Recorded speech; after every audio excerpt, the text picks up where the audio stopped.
Let's begin the stream as it is every nice week. Showing up and just chatting with everyone, talking about the full week of that we've gone through of manga. There's been a lot of really heavy stuff, lots of crazy events going down. Some stuff definitely would like to push out.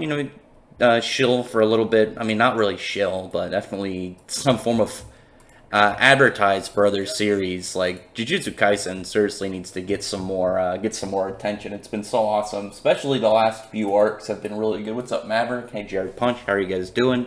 Let me just send out some links, see who's actually gonna show up this week. See if we can get some new people here to come hang out with us and chat about what's going on.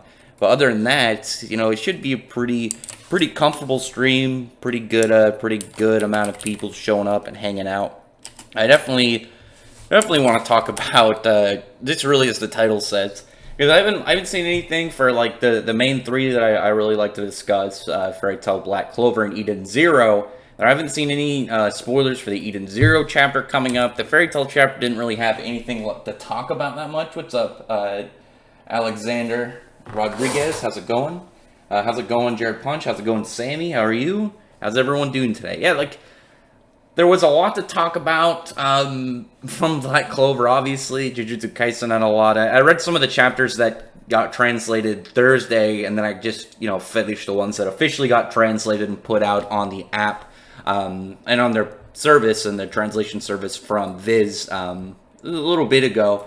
So it's definitely going to be something to talk about. Chainsaw Man apparently has been doing really good, rising up in the ranks. Jujutsu Kaisen's been doing really good. There's some new manga that came out from Shonen Jump about Shogi. Yeah, Tabata is doing really good. He's got all these really good art panels. I appreciate that, even though like you see like Chainsaw Man, sporting a good 18, 19 pages every single week, and Black Clover, it's trucking along with a good like 15, 16. I would appreciate more of crisp, clean art rather than just get that extra page or two when in exchange, you get like half finished art. Because we've gotten that from Tabata a couple times, but I like what the groove he's gotten into now. I think he's in a much better spot with production of the manga. Oh, what's up? Yeah, Sammy's rating. Gonna get food and have fun streaming. Well, Sammy, I checked in your stream a little bit. I don't know if are you still streaming? Hopefully it goes good for you and everything. But my time's set for every Sunday, and I'm ready to talk about the manga of the week, and especially the chapters. That series that I saw, it's on Jimenez Box. You have to check it out, called Dark Gathering. That's a really interesting one. And I'm wondering if they're going to translate any more beyond that, because it's been out since March, and it's a monthly, so, there's at least 2 chapters still strolling around somewhere on the internet for them to translate over. Black Clover is nothing. Black Clover has something different from Naruto. Just people can't see it, or it's just people cannot see that. It's definitely got its own tone to it. It's got a way different kind of vibe going off of it than Naruto had. I think that for one fact that it definitely has is, even though we've gotten a lot of Asta focus throughout the story, this arc has done really well of Asta still having enough in there, but not enough to where other characters get completely shadowed out. Like, a lot of the characters got spotlight, character development, and just good aspects within this arc. And it's going to be really cool closing out, because this is all that we got left. We just got this battle against this devil. I'm hoping still we'll find some information on the devil that lives within Asa's Grimoire, because again, it doesn't look too much like any of the demons we've seen. You can kind of see it in the design of the demon that Licht became, but at the same time, it's not directly spot on. The horns are similar, and you remember them having those similar spikes when Asta went further into his form, further into that progress when he was hanging out with Yuno, and both of them had a push, little bit of their form, and Asta had those kind of spikes coming out the back of his head, seemingly, or out of his hair, rather. And they look a little bit like the devil form that Licht had, but at the same time, he doesn't have like all the anti-magic. the fact that nothing that Licht is doing has anything to do with anti-magic, and I just feel like it'll have something to do maybe when Licht became that devil and then he died, maybe one was born out of it, and one of the reasons why this devil is going to be different versus like this bad one is maybe this one that's in Asta's Grimoire was kind of born within the Grimoire, and maybe he doesn't have the influence with that other devils are, and that's why he might be different. I don't know. We'll see how that goes. Yeah, good luck to that.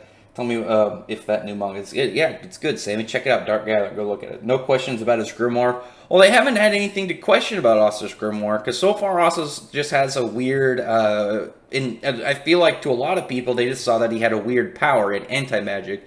And from what we've seen, it's hard for a lot of people to even make visible his Grimoire, like the fact that it has a 5-leaf Grimoire, or 5-leaf Clover on it. And even though there's... even though that it's still on there, I doubt anyone would just be like, hey, let me look at your Grimoire and just let me examine it. Like, I don't think there's a lot of people that for one, that care enough, they probably just look at him and think he's got some weird power.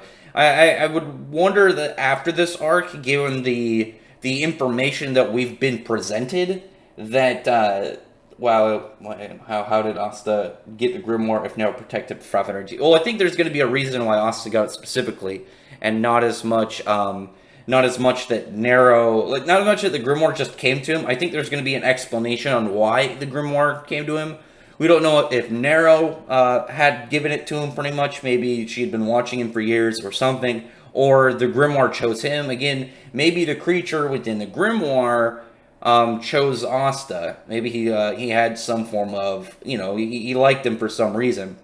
And I know there's been theories that the creature within Asta's Grimoire is actually I'm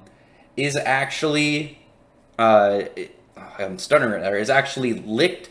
I have a little bit of a theory I'm gonna put out later. I'll probably do the video after this one and maybe upload it tomorrow. There's gonna be probably a couple extra Black Clover videos coming out within the next week, because I don't have a lot to talk about for Fairy Tail. Like the last chapter that came out, like there was like nothing really to go off of to discuss later. Eden Zero, we're just getting to this arc, so I have some questions there, but. And then, like, I don't know if I want to do any theories for stuff like Jujutsu Kaisen or Chainsaw Man. I don't know if you guys would be too keen on hearing that. But I feel like talking about Black Clover will be more beneficial, because I know everyone wants to hear more Black Clover theories, more discussions, more delving deep into what's going on. And I think this arc is going to end on a note that is going to alter the Clover Kingdom in general and open up a whole new aspect of the series, because it can't just... and then it's like, okay, what are we doing tomorrow? This arc has to end on a way that it's like nobody knows what's going on. Nobody knows what the next moment of the kingdom really is presented with.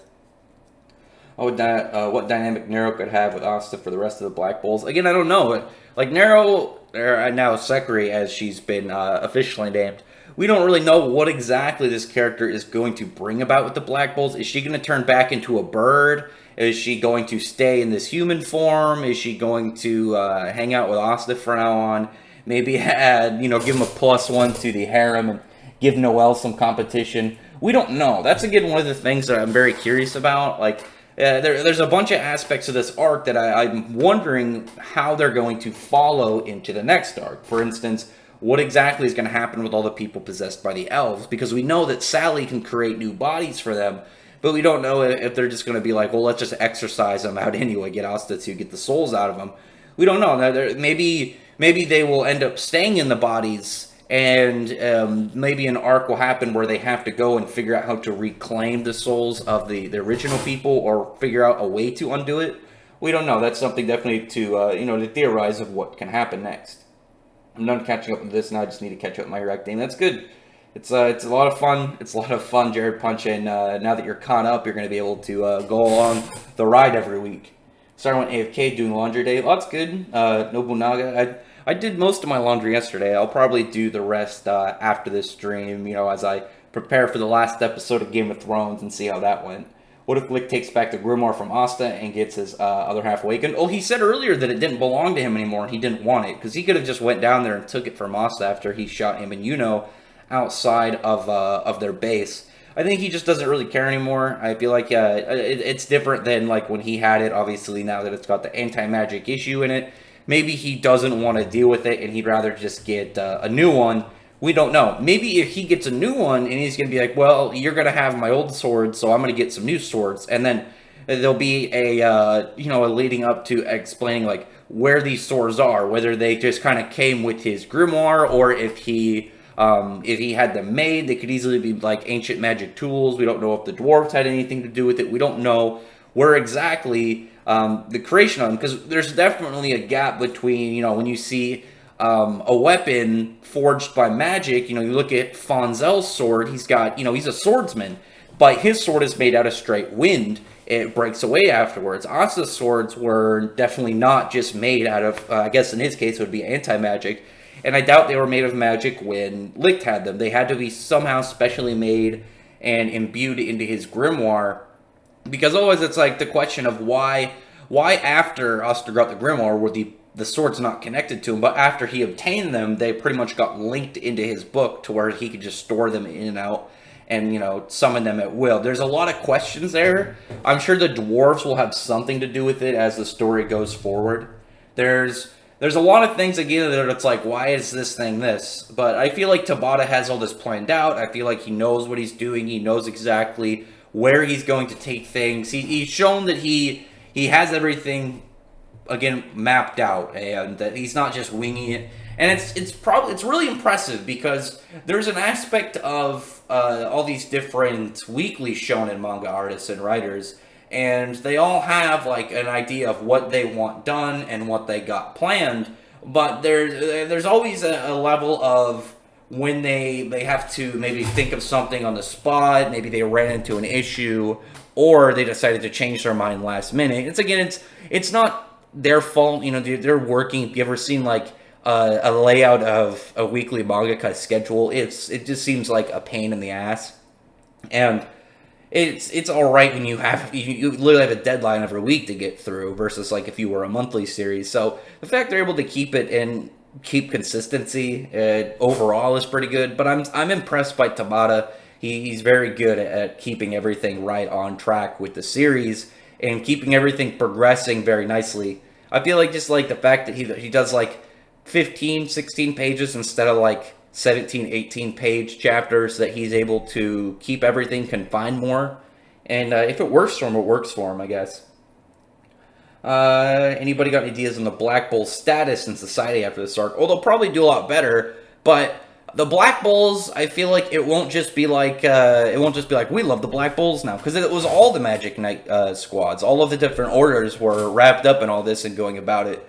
And they also contributed to some of the mayhem. You can't be like, well, they didn't have their captain turn into an elf, but they had Rill turn into an elf, or not Rill, fucking Luck and Gosh both turned into elves. So if people wanted to take the idea of, well, their captain didn't turn into an elf, yeah, but they still had two other powerful people turn into elves and cause problems. I think the devil will be used to Asta's devil to escape. Wait, maybe I'm very curious to the interaction between Asta's Grimoire Demon and this one right here, because they're clearly otherworldly beings, and they're going to have a different take on everything. It's not just going to be like, you're talking to the bad guy, and because they have a whole different train of thought, and we don't know what exactly is up with the one in Asta's Grimoire versus the one that they're fighting right now. Like, this dude alone is hundreds of years old, if not more, and he's been twisting kingdoms by, whispering deceit into people's ears for centuries. So he's intelligent. He's got like a lot more than we've ever seen within the series. It's going to be really cool to see him and Asta's Grimoire Demon talk. I'm calling it. I just have this feeling that we're going to get one of those like possessed moments. You have stuff like Nine-Tailed Naruto, Hollow Mask Ichigo, Ethereus Natsu. You have those moments for characters when they have this kind of like, again, possessed, taken over form, and they're just like in a berserk rage mode. And the difference, I think, what we'll get with Asta is the demon within Asta's Grimoire, he doesn't seem hostile. Like if you go back and read the short interaction between them in the Witch's Forest arc, he seemed to want to help Asta. And the devil that we're facing right now, he's very, he's got that snake tongue, a lot of way that demons are described, at least in like a biblical layer, that they're tricksters and they're trying to lie to you in order to get you to do what they want. And the fact that the demon that was in Asta's Grimoire, he seemed very straightforward. He seemed very fond of Asta. And I feel like just because of that, there's going to be a lot to him that will differentiate him between the other demons. Like, there could be something like maybe because he was an anti-magic demon, maybe, the other demons didn't like him, and maybe he saw a similar thing within Asta. Maybe that's why he chose Asta to have his Grimoire. We don't know. There's a lot to it that we will see hopefully soon. I would really like to see, even if there's no action within the chapter, just a chapter of the two of them talking would be really interesting. Rax, how do you feel about the most recent episode of Fairy Tail? I was overall fine with it. Like, with the fight between Natsu and Gray, I either wanted them to extend the fight out and make it longer just for the fact of making it longer, maybe throw in a couple more techniques, or make the animation enough that it's nice to look at, where it doesn't have a lot of annoying stop animation panels and a bunch of like really crappy like MS Paint tier moments. The animation overall was fine. It wasn't great. I'm really hoping the people on the Fairy Tail anime are doing it similar to what the people on the Black Clover anime are doing, because one thing I do really like about the Black Clover anime is that they know where to put the most time. And what I mean by that is, whenever you watch an arc, if you're watching an action scene within a series, you get to a fight, man, what fight do I really want to see the most? And logically, the big climactic fight of the arc is what you want to see the most. And so that should be the highest animated. And I want it to be both Natsu versus Zeref, as well as the Dragon Slayers versus Acnologia. If Dragon Slayers versus Acnologia isn't well animated, like it's not like crazy, I want it at least to be extended out. I do think we're going to get its backstory in that, so that's going to be pretty cool. Let me scroll up really quick to make sure I don't miss people's comments. Rax, you should watch Mob Psycho or make videos on it. I'm thinking about starting Mob Psycho. There's a bunch of animes. With seasonal stuff, I usually wait for them to be over, and then I watch them in bulk. I definitely want to get into more stuff. I've been really lazy lately with watching series, because I tend to read way more manga than I watch anime. So whenever I get like whenever a big seasonal hit comes out, usually I'll watch like an episode or two, and then because of the popularity of whatever that anime is, the manga will usually start getting a translation group, and that's what I usually wait for. But with Mob, I know that Mob Psycho's manga is like very rough art style, given the guy that does it, and he's good at making fun stories, but he's not an artist. So I feel like the anime is the way to go with that. So I'll get to it eventually. I wonder if Charmy's transformation is permanent. I don't think so. I feel like Charmy it's gonna be like a power up for Charmy, because I feel like the wolf is too powerful, like by itself. Like he can just consume other people's magic and use it to buff Charmy. I think it's definitely gonna be on a limitation, and because it seems more. Because wouldn't it be more like the human side? It's weird that the taller side is like the more powerful one, and the smaller one it seems to be the weaker, more defensive version. Because you think that the dwarven version would be the stronger one, but like, why would the dwarven version be taller? It's a funny little twist there with Charmy, but I don't think it'll be permanent. I feel like it's gonna be a transformation, but we'll see how that goes. Yeah, I doubt it too. How would Zora interact with Bakugo and Deku? He'd trash talk him, and he would be mean to Deku, but I feel like after he'd like shit talk him, and then Deku would probably be like all kind of like weirded out by him, probably a little intimidated. Bakugo would probably try and shit talk back, but he's not as sharp-tongued as Zora. That would not go well for him. Zora is very good at just ripping into people verbally and giving them the business. So if Bakugo trying to go back at him, and if he just kind of yelled and was like, I'm gonna fight him, it'd be different. Like, okay, they could have a fight. But if he tried to wanted to roast Zora, it wouldn't go well for him at all. He'd probably try and make fun of his sharp teeth or something, and then Zoro would probably just make fun of the fact that he's like so aggro and so like pissed off all the time. But he's got a pretty like his backstory is just that he's just got like a superiority complex, and Zoro would just be like, "Let me tell you about my fucking backstory, dude. Well, we'll see who wins this argument." It'd be a funny interaction. It'd be like when I talk about of if Black Clover and My Hero Academia ever had a crossover. I feel like a lot of people are thinking of the interactions between Deku and Asta. They'd get along. They'd be friends. My whole interest in a crossover between them would be to see Yuno and Bakugo, because Bakugo would probably like start screaming and get all hyped up, and Yuno would just be like, "Okay, are we gonna go do this, or are you just gonna keep screaming? Look, okay, I got stuff to do. I got a schedule. I don't have time. I'm used to loud people, but god damn it, we need to do something." I think that'd be the more funny one, just because there'd be like no reaction, and Yuno would just be like, "Okay, come on, let's get going. Let's do stuff." What if there's a devil for each kingdom, like in Naruto, or each village had a tailed beast? Well, there's definitely going to be more demons out there. We don't know. I'm hoping that each of them are going to have a different design. Like maybe one is like an Aztec like demon, and maybe one is like Japanese, and maybe one is like an African demon, and just all these different kinds. So when they come together, you see just this big mesh of all these horrifying creatures.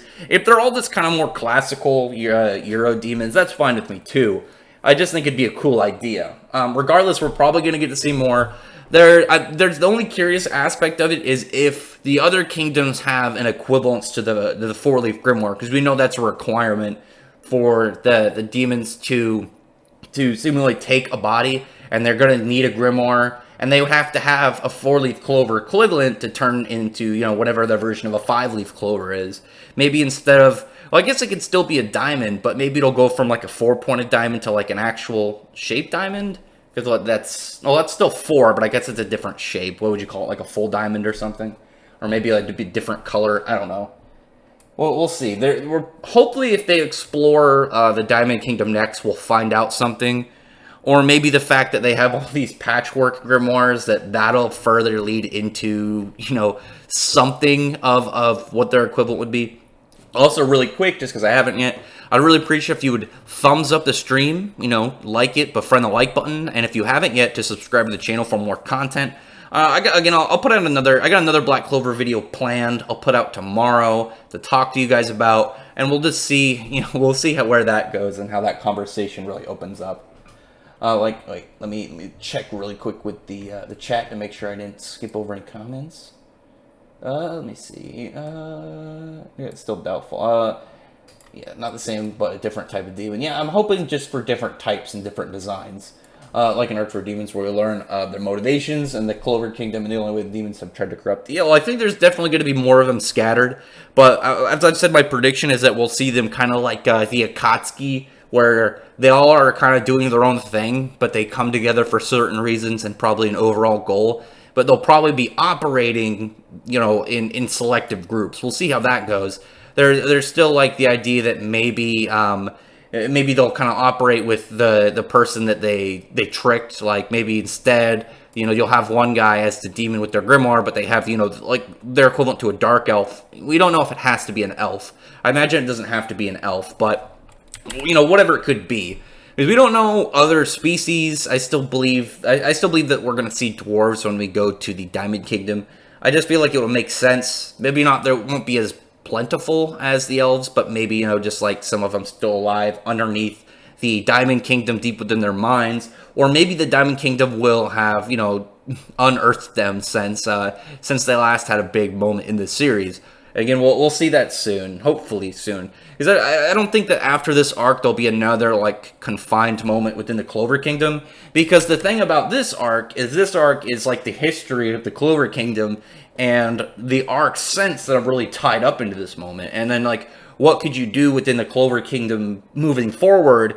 You would probably have to do some form of resolution between the elves and the humans. But I feel like it would make more sense for them to deal with one of the other kingdoms. We still have 3 other kingdoms. We don't know when we're going to do anything with the Land of the Sun, where Yami's from. And if you've seen the map of the country that they're in, of the continent that they're on, rather, it's connected through the Spade Kingdom, and they're connected to the rest of the continent. or I guess rather to other continents. So we don't know what other places are going to be like. Maybe this place is going to be all European, but another place will be like Aztec or Mayan or something. And I just think it'd be something cool to see following this arc. I feel like the logical point after this would be to see other kingdoms and other ways that maybe like the story and the world will expand. Because we've seen a lot about the Clover Kingdom already, and we've got everything through the story, all the backstory that we've got for like the kingdom's history. There could still be stuff before the elves. Obviously, we've gone back 500 years of events, but there could easily be more within the country. But I see that the direction of the series going towards the Diamond Kingdom, because why would they sit around and not attack or make some form of move from this? And we don't know exactly what their relationship with the Spade Kingdom is. In the anime, they say that they're allies with the Heart Kingdom, but I feel like that's not canon for one, because it's in an anime scene. I don't think it's ever been mentioned in the manga, so I don't know what exactly the plan is for what they're going to be doing. But I feel like they're also going to be tricky, and obviously so is the Spade Kingdom. My money is in the Heart Kingdom being the most powerful, but we'll see soon after this arc. Devil said it's a 4-leaf, turns 5, but I do have a question if it's possible. I mean, yeah, it depends. It depends if the other kingdoms have an equivalent. Like, does the Diamond, Heart, and Spade Kingdom have something, you know, on equal grounds to a 4-leaf clover, Grimoire? Because that's what they're gonna need. There has to be something of value. But we don't know if maybe if we don't even know the origin of why exactly the different kingdoms' grimoires have different symbols. Is it going to be stemmed out of different magics? Because seemingly the elves had grimoires before the humans, and they were clover shaped. So maybe again the Diamond Kingdom will have diamond ones because of the dwarves. Again, this is just a theory. We'll see this moving forward. The fact that we opened up a pathway to dwarves within this arc, I feel like it was just a good subtle way to lay something out for the Diamond Kingdom arc, which again I feel like will be the next arc. And Tabata, again, as we've seen Tabata do this throughout the series. He lays out breadcrumbs for people to, you know, sniff out, and then later, well, like, you take notice of it, and then later in the series when something happens, you zoom back to look and be like, yes, this happened here, so this in the future makes sense. And there's a lot of what he's been doing that really lays out the plans that he has. The good little foreshadowing that he's been doing. You know, taking all the animation budget for Asta. Well, that's what I feel, but like this, when I thought about it, oh, let me get to Jordan Myers, because his comment is a little bit in relation to this. Are you excited for episode 84 Black Clover? It seems that the director of the anime said look forward to Twitter the preview that it looked pretty good. Yeah, because like I thought about it, like thinking about like, okay, Asta versus Langris, that was like a really intense moment for the arc. But thinking about the arc itself, this in a lot of ways was a Yuno arc on top of it, and the fact that we saw the budget go pretty heavy when Asta first got his black form, and really the fight between him and Langris was just once he went to his black form, it was over. It was just like a quick blitz. Whereas with Yuno, this is the first time that Yuno goes into his spirit dive, obviously very eventful, and this as well at the same time lays out more of the rival aspect for Asta, because they're giving Yuno really as good of a treatment as it was. So it's not just, okay, Asta gets another elongated out fight, and then we got one more fight after this where it makes more sense also because Rill is a captain and Yuno is going against him. So why would you not want to extend out like a character with as much hype and potential as Yuno versus a captain? And that's going to be really cool. You can tell from the preview that they have stuff in there that wasn't in the manga.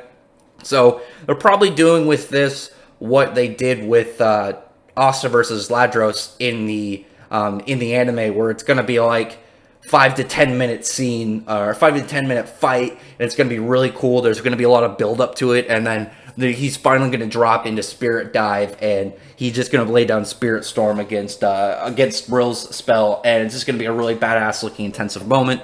And you know, the events follow to end this arc, which again is really cool. I like that I like where the animation group knows where to put their time, effort, and money in the best, because they're working on a weekly basis for animation, which is going to be hard, and so I'm not going to be like offended. It's like, okay, this random cool fight. I mean, like this, like some of the scenes were still good leading up to it. Like I was very happy about Finral's moments in the arc, because Finral I think had the best moments within this arc out of everybody, and I think this is really what made Finral one of the favorites within the series. And if you were an anime only, just know that Finral only gets better. Finral has legitimately become one of the most liked characters within Black Clover, which is amazing because he started out as just like this generic dude that liked girls and he just wanted to go hit on chicks. And then he just turned around and became one of the favorites. Like at that moment in the Water Temple when he just stood his ground and he did what he could because he wants to support the Black Bolt to race him to the top. He came over on everybody, and everyone just really appreciated his presence and his character development. So the fact that it just kept rising every single arc since then in multiple moments just really just heightened Finral's presence in the series. And again, I've ever since then I've really liked Finral. So I was happy that the anime team gave Finral's moment some really good attention and love. It's not going to be the same as what Yuno gets, but that's fine. That's similar to, again, like with Fairy Tail. As long as certain scenes look good animated, I'll be perfectly happy. The fight with Natsu and Zareth better be well animated. I'm going to be salty as fuck. We'll see, though. We'll see. What's up, Andres? How's it going? How are you doing today? I finished my Hime before you ask. The question is, you asked if there's a devil for each kingdom. Does it have to be a Clover? We don't know if it has to be a Clover. We just know it has to be, so far, a 4-leaf Grimoire is the requirement to turn into a 5-leaf Grimoire, and the 5-leaf Grimoire is required for the demon.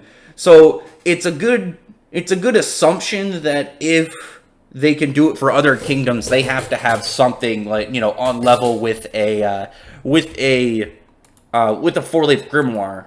So maybe like the Heart Kingdom, it will be a heart, but it'll be like a different design. Like instead of maybe like a plain heart, it'll be like much more detailed. It'll have like a different like way that it's like curved. We don't know. We'll see. There's a lot to that we'll probably have laid out within the next arc, because now we know about how the 5-leaf Grimoires have been created.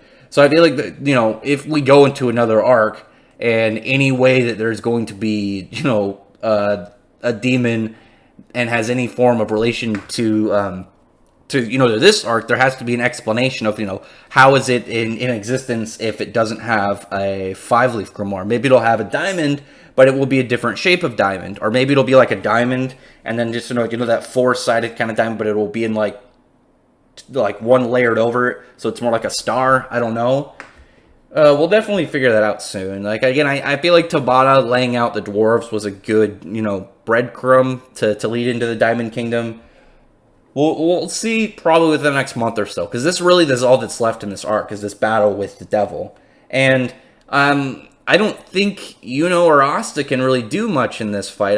The only thing I can see Asta really doing at this point is if the demon within his grimoire takes over and we get to see what exactly he's like in a fight. Because again, it would be really cool to end this arc that way too, but then him willingly give Asta's body back, and that would open up a mystery on his character as well. So we'll see. They have grimoires. I know they have grimoires. It's the wonder is if, because they have diamond grimoires, but do they have something similar to how the Clover Kingdom, normally they have 3-leaf clovers, but then there's a 4-leaf clover, or a rare. Does the Diamond Kingdom have a rare, more powerful version? I don't know. We'll have to figure that out. We have no idea what each grimoire can do. Clover grimoires can be corrupted. Diamond Kings, we don't even know. Well, yeah, it's a mystery. We don't know a lot about the other kingdoms. I don't even think we've seen a heart or spade grimoire yet. I don't think we've seen anything like that at all. We don't even know if grimoires are normal. Maybe they're not all grimoires. Maybe grimoires were originally from the Clover Kingdom, and the Diamond Kingdom copied them somehow. And maybe the Heart Kingdom has a whole different thing. Maybe instead of spell books, they have enchantments that they have to etch onto their body. Or maybe they have staffs, or maybe they have much more wand based. We don't know. There's a whole lot of mystery that could come out more of other kingdoms. That's, again, a really good question. They could easily have grimoires. I feel like grimoire is the most, it's the most logical thing because we haven't really seen anything else yet. We only know that people can use magic regularly, but a grimoire enhances that. But we don't know if it has to be a grimoire. Like, we don't know if it's, maybe there's a different versions. We don't know if how grimoires were made. Like, maybe somebody knew how grimoires were created and instead says, okay, well, I'm going to develop a new system that doesn't have grimoires. Again, like, what if it's literally bodily enchantments? Like, you get a tattoo and it's like, okay, this lets me get spells. And instead, like, you know, you go into a dungeon, you kill monsters or find items, and you could get that, like, imbued into your body. It's a mystery, and it's going to be really cool to see opened up on that, what exactly the other kingdoms are like, because, they could easily just have grimoires, and we just have different versions, or we could get entirely new styles that open up more paths and alterations to the Black Clover world. And that's one of the fun things about theorizing for the future and wondering what we could get versus what we know now.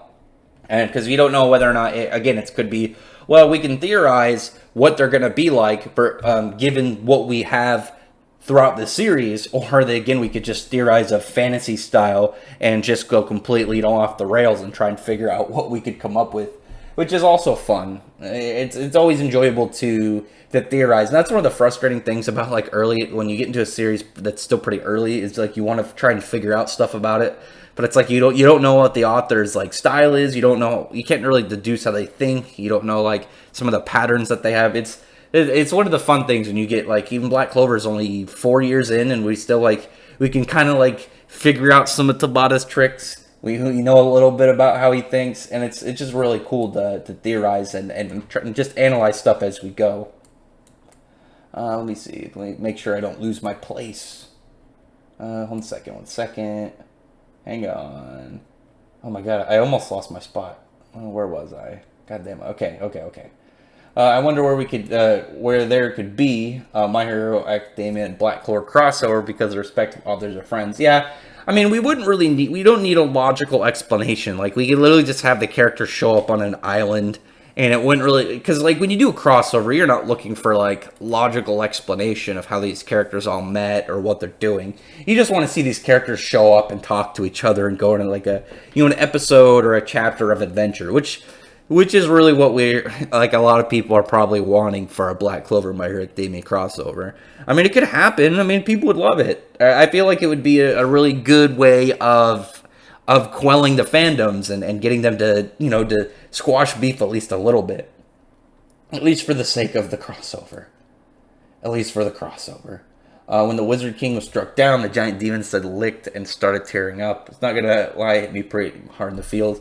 It was pretty sad. The poor dude was pretty bummed out about losing his buddy, but he knew he had to in order to protect his kingdom. Everyone would probably fall in love with Mai's food or risk the wrath of Makoto. Sad, happy, or berserk, choose your fate. Makoto annoyed me throughout the whole series, I'm not gonna lie. I like the what was her name? Haruka, the one chick who didn't have power, she just was always getting in shenanigans. And then she headbutted that one lesbian chick for pointing a weapon at her, and she's like, fuck you, get out of my face with your stupid weapon. I thought she was pretty entertaining. We only know based on the Clover Kingdom. Yeah, that's one of the things about, when you try and think ahead and try and figure out what's going on in the future. Though I'm not sure if that's a theory or not. We'll see. Also, what did you think of the new manga Double Tensei? I haven't read it yet. I don't know anything about shogi, though. That's why I'm kind of like, I don't really know if I want to read it. Because I'm not going to know any of the rules. I'm not going to know how the series works. It's just going to be me, like, learning and, like, seeing them explain shogi, and I'm just going to be like, what's going on here? I don't know if I'll end up reading it. That's one of those series where I feel like if you were Japanese, I keep saying if I feel like, but whatever. I don't know, it seems like something you'd get more if you were Japanese, or at least if you understood how shogi worked. I have no fucking idea how shogi works. Your take on the demons and other cultures reminded me of an old piece of art on DeviantArt I saw titled Tribunal. Oh, well, I don't know if I've seen that. I'll look at it later. Send it to me on Twitter. Tweet me and then post a picture and I'll look at it. Let me see if I can find it. Yeah, I like the idea where each kingdom is connected to a different realm. Only Clover is connected to the demon realm. I mean, like, I kind of like the idea of, like, each one has a history with a different kind of, like, magical race. Like, Clover Kingdom elves, Diamond Kingdom dwarves, maybe the Heart Kingdom is maybe they're vampires, maybe the Spade Kingdom is minotaurs or something. I think that'd be really cool, and then you could have different styles and like ideas behind all of them. Again, like it opens up so many ideas when you think about what could the story go to, and we won't know for a while because like we know a little bit about the Diamond Kingdom, but we know nothing really about the Heart and the Spade Kingdom. The only thing we know about the Heart Kingdom is from the anime that's not canon about them being like allies with the Clovers. I don't think they've been mentioned really within the manga. I'd have to double check, but I don't think they have. I don't believe that the demon is a species. I mean, we'll see. We'll definitely see how that goes. I think it will be. I'm worried Tabata will run out of steam. This arc is crazy. I mean, he's definitely got, his ideas on there. Lay out story, have action in between, make sure to have character development and cool moments, not just the main characters. Because what he's been doing, like, he's not doing, like, some absurdly complicated story. Like, it's still, like, instead he's laying out, he's making, instead of, like, man, this story is so hard to follow, all these super complex pieces in writing. It's more of, a good, fun story where you can read it and understand it, but he's laying out all these breadcrumbs throughout it. So, when you get a plot twist, you can look back and it's fun to see all the ways that he set it up beforehand, as well as exactly what surprises that he's still got in store, where he's taking the series, the normal world building, character expansion. He's doing it in a very good way to where, even though you can look at the story now and a lot of it, we've got a lot of like action, got a lot of good characters and just so many good aspects to the series. But I feel like at the end of the story, if he keeps this up, you'll just have a really well built manga in a really great world that will exist, but also you could expand upon afterwards. And we'll see how that goes. There's a lot of potential in Black Clover, even more than we've seen so far. Watch the dwarves, giant ancient robots. Oh god, I hope not. So this arc is pretty much a myth arc. I don't know. Well, there's been a little bit of it, but we don't know yet. Remember, Gotcha introduced us to the mirror world. Tabata's world builds awesome. I mean, the mirror world is kind of like the dream world. I feel like that's not really going to be anything heavy on its own, like its own arc. I feel like that's just an existent place. I mean, it could open up something weird for the future, but as right now, I feel like it's just going to be, hey, the mirror world, could we do something with that? Or the dream world, can we do something with that? Or glamour world, whatever. And instead of like him introducing stuff where it'll be like, okay, this is going to come into play way later. Chainsaw Man is crazy this week. It's getting a color page next week. Really, I didn't know that. That's exciting. I fucking love Chainsaw Man. Chainsaw Man is so much fun.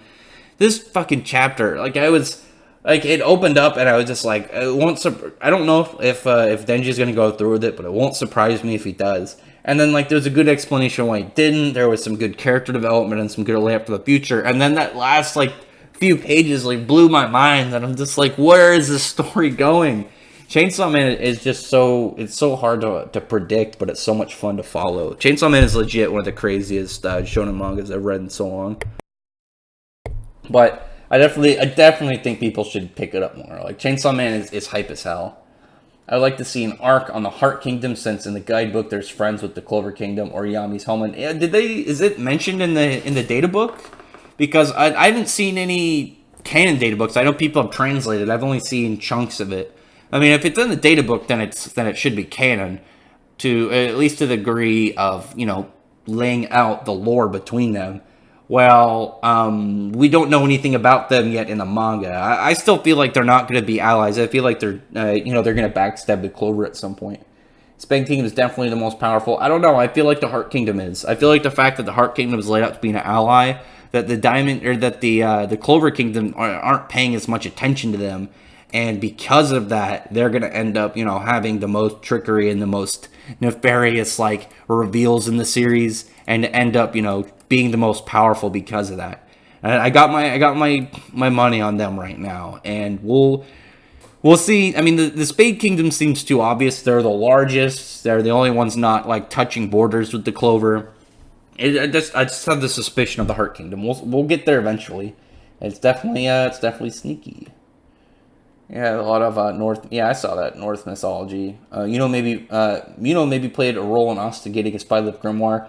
Yeah, I've had a theory about that. I've had a little bit of theory because Asta, he was like falling into despair if you go back and read that chapter. But then, helped him come out of it. Give him, hype as his rival. And I think maybe because he came back from despair, maybe that's why the grimoire chose him. I think that there's for sure going to be a bit where it's explained why the Grimoire chose Asta. And it's not just going to be like, oh, you were nearby when I decided to pick somebody. I feel like there's going to be a deeper connection of why that was, whether it's because of Nero or from, the demon within Asta's Grimoire. What's up, JK Network? How's it going, dude? I had a theory, realized I was wrong. Oh, yeah. This happens sometimes. That's just part of them being theories. I hope they stop the anime after this arc, so the animation will be better in the next one. I mean, we'll see. The anime, it's just it's hard to keep up with the fact that it's monthly, or not monthly, that it's weekly, and they have to do it every week. As long as the animation crew is doing what they're doing now, and they just make like the really cool important scenes, they make them look good. I don't need the entire anime to be, like, every episode to be like, wow, this looks great. I just want the important scenes to really look good. And that's all I require. That's all I require, especially for weekly animes, because, again, it's probably really taxing, both, like, time and budget and, like, how many people they have animating on it. So, I can understand. I don't know if they're going to wait. Like, they already have the key visual out for the next arc. I don't think they're going to take a break. They might have, I think that, they could have, like, a chunk of filler stuff. They could maybe do like a small filler arc.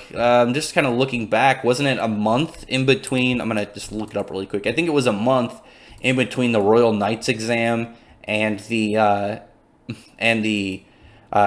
current arc. Let me just look really quick. What was that, chapter 131, 132? I think. Let me see. Nope. I'm a few chapters off. Okay, here we go. 133, I think that's where the arc ends. So I think it's said in somewhere in 134 that it had been like a month or something since then. Oh no, it was 133. God damn it. Actually, it might have even been 132. I'm way off today. God, what happened? I'm way off my chapters. Or did it?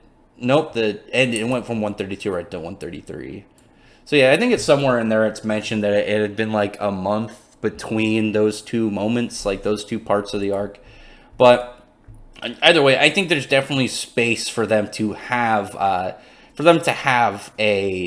some filler arc stuff, some like chunks to be able to leave the story. If anyone knows the time gap, tell me in the comments, please. But it would be fine with me, like going off of this next episode, which is apparently super hype, and then going to the next anime arc, or the next arc of the story, which is hype in general.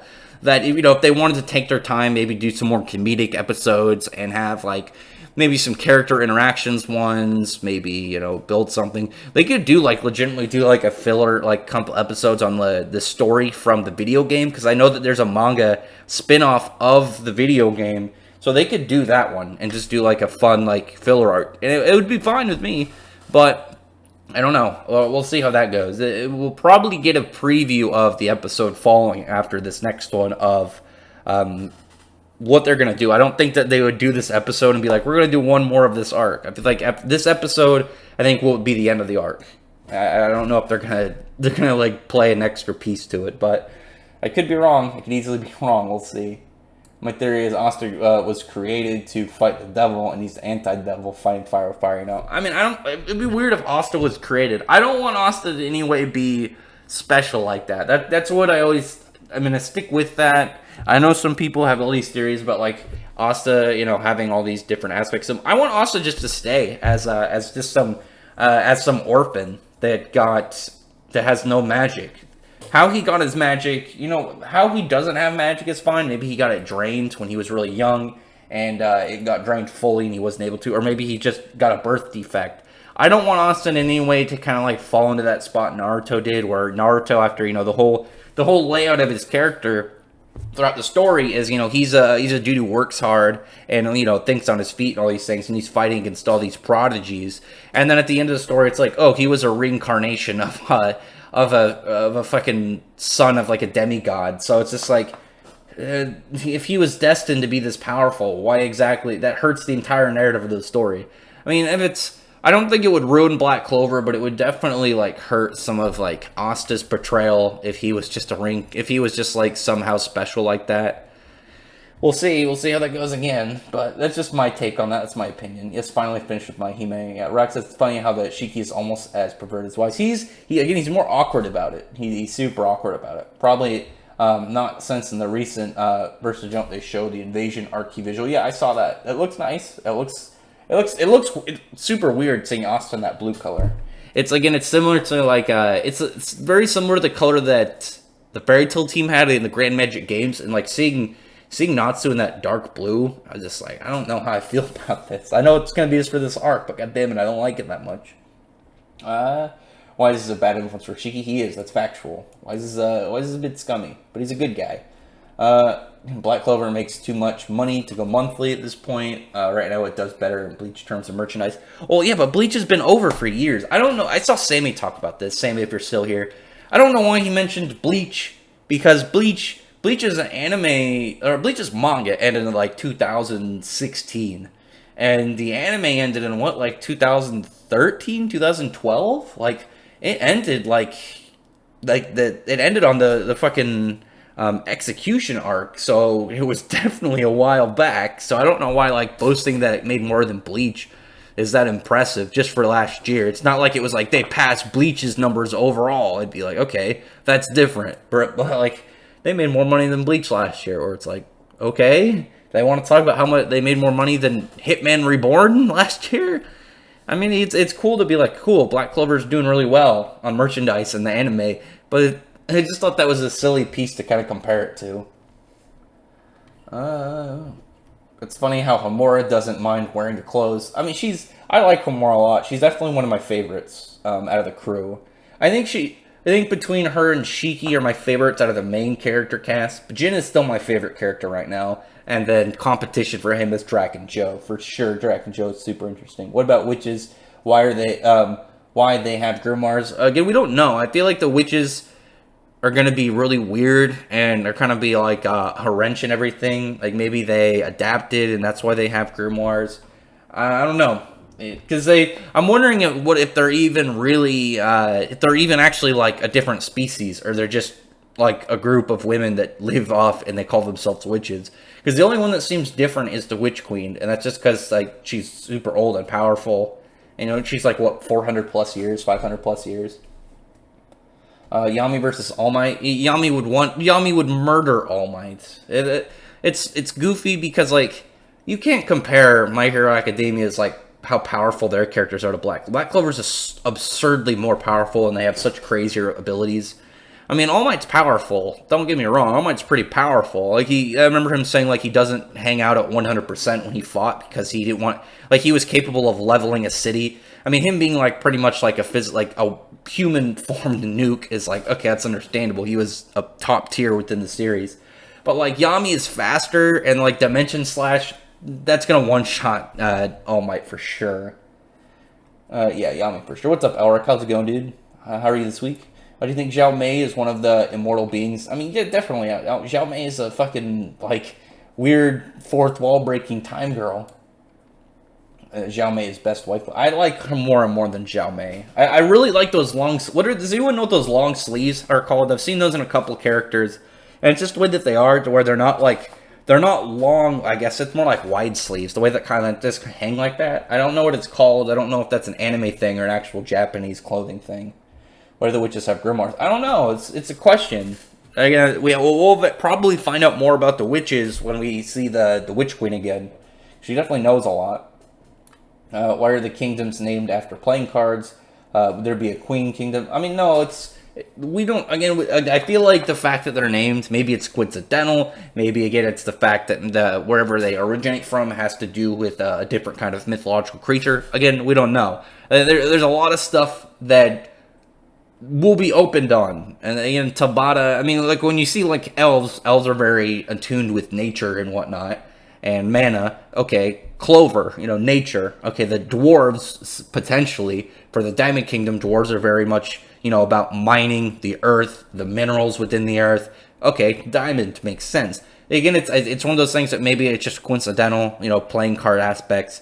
But and it's something that we'll more than likely find out as the story goes. And I'm sure that Tabata will have an explanation. Maybe it was planned. Maybe like whenever the creatures first created these, they were literally playing cards or something, or maybe it was made by a specific character. Maybe there is a character that created the grimoires, like in general, some like super being that it's just like, okay, I'm gonna make a way to enhance. I'm gonna make a way to enhance magic in general. Makes these grimoires and imprints them differently with a different design on them. It's a question. It's a question that we'll see at some point, probably. Do you have any theories on Zhao Mei season of future? Oh, she's a weird fourth wall breaking, like out of time stream girl. It's very questionable. There's already a Club Kingdom, Clover Kingdom. Yeah, I know. Rex, the next Eden Zero chapter is called Battle Call, so you think we'll get a Valkyrie there as a stadium champion. I think that there will be something about Valkyrie. Again, I have a feeling that Valkyrie is one of the... I think Valkyrie is going to be one of the Erasion States Galactica. I mean, like, saying, like, okay, this is where you're going to find Valkyrie. You know, Valkyrie is the name from, I think it's Norse mythology, you know, these warrior women, winged warrior women. And again, it would be very logical for her to be there. And that's where they're going to look. You know, they're going to Zhao Mei. I mean, why would Zhao Mei talk to them and not give them the information moving forward? Like, she knows what they're even doing. So it's very possible, very likely. I haven't seen any spoilers that say exactly that or otherwise. So it's just going to be... I would put a pin in that and say probably, more than likely, rather. And once we get the chapter, I don't think it'll be the whole chapter. I think it'll end with it, and maybe the last couple pages. Or maybe just like Zhao Mei saying, go here, this is where you'll probably find her. I don't know. But yeah, that's where I'm putting my money. Anime Storm, Natsu, weak AF. He is in fact not. I don't know what's up with you saying that. I don't get it. But, you know, do what you want. Natsu's definitely pretty powerful for sure, dude. Unfortunately, I don't have a Twitter account. You can make a Twitter. It's pretty easy. It takes like 5 minutes. Yeah, that's the week. The second installment of your Zeref analysis was fantastic. Yeah, I really like talking about Zeref. There's like a lot to his character. Like, Jason, this dude, Zeref is just like such an interesting character. He's got so many layers to him. He's got such a deep story. And like, there's a lot of characters in the Fairy Tail where it's like they got a lot more than just like their arc. You know, you had how much Jalal has come, how much Zeref's come, Hades. I mean, you still have some characters that are just like villains for the time, like Zero and Mardgear. Obviously, Mardgear, I think Mardgear is great. He's one of my favorite characters. But there's still the fact he really only existed in 30, I think it was he was introduced in I think it was 381, and then he lost in 411, and then he died in 413, I think. 413? Yeah, because Zeref showed up in 412, and then he died in 413. I believe. I think Zeref actually... No, I think 414 is where he died. What's that? Drops of Flame? I think that's the name of the chapter. Oh, God, I'm going to double check really quick, because that's going to bother the crap out of me. That was always such a painful chapter for me, because I lost Igil and Margir at the same time. Yeah, Drops of Fire. 414. Two of my favorite characters died in the same chapter. That was fucking rough. He's weak in intelligence level. Well, legitimately Natsu isn't stupid. He's a jackass, because he's shown that he's intelligent. He's not like a smart guy. He seems, you know, clever. He doesn't seem dumb. He just has, he seems too much of a jokester. He seems too much of a jackass at the time. Haru didn't have that. Shiki has... I'd say Shiki's more naive than anything. Definitely I'd go naive. He doesn't seem to come off as dumb. Where Haru would be more of like... I think he's more kind of like gullible the way that he was raised. And then Natsu just likes to joke. So, you know, he comes off a little bit as dumb at that point. How do I feel about Monica? Monica Rial's trash. Why the fuck would I have anything other than negative opinions about Monica Rial? Like, it's a shame, because, like, she voices a couple characters I like. She seems like she was nice, and then just a lot of them snakes come slithering out of her sleeves. I don't trust her. She seems like a psycho, and just everything around the Vic stuff, you can tell that she's just a piece of shit. I think it's funny, if you see that, I don't know which con was that banned Tanya the Evil cosplay.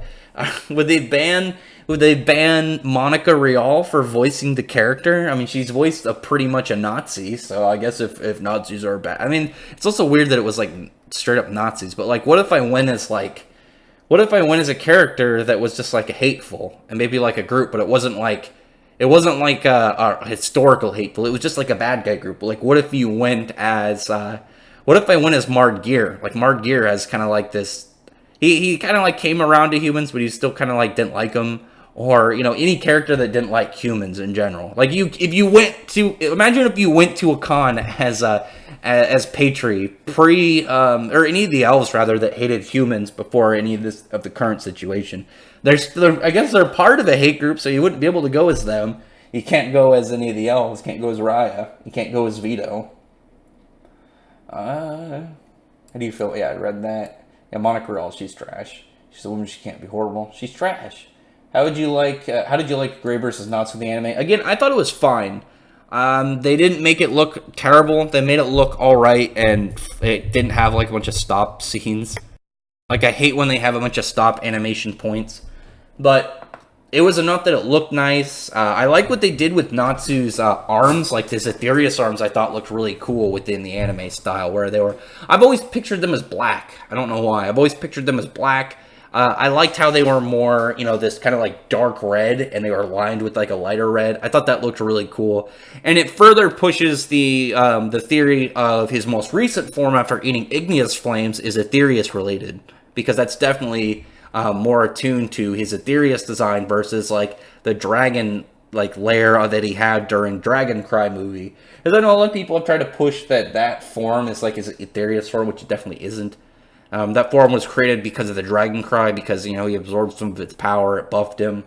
That's why he only held it for a little bit, and it didn't progress anything further after that arc. It was entirely Dragon Cry related to the item itself.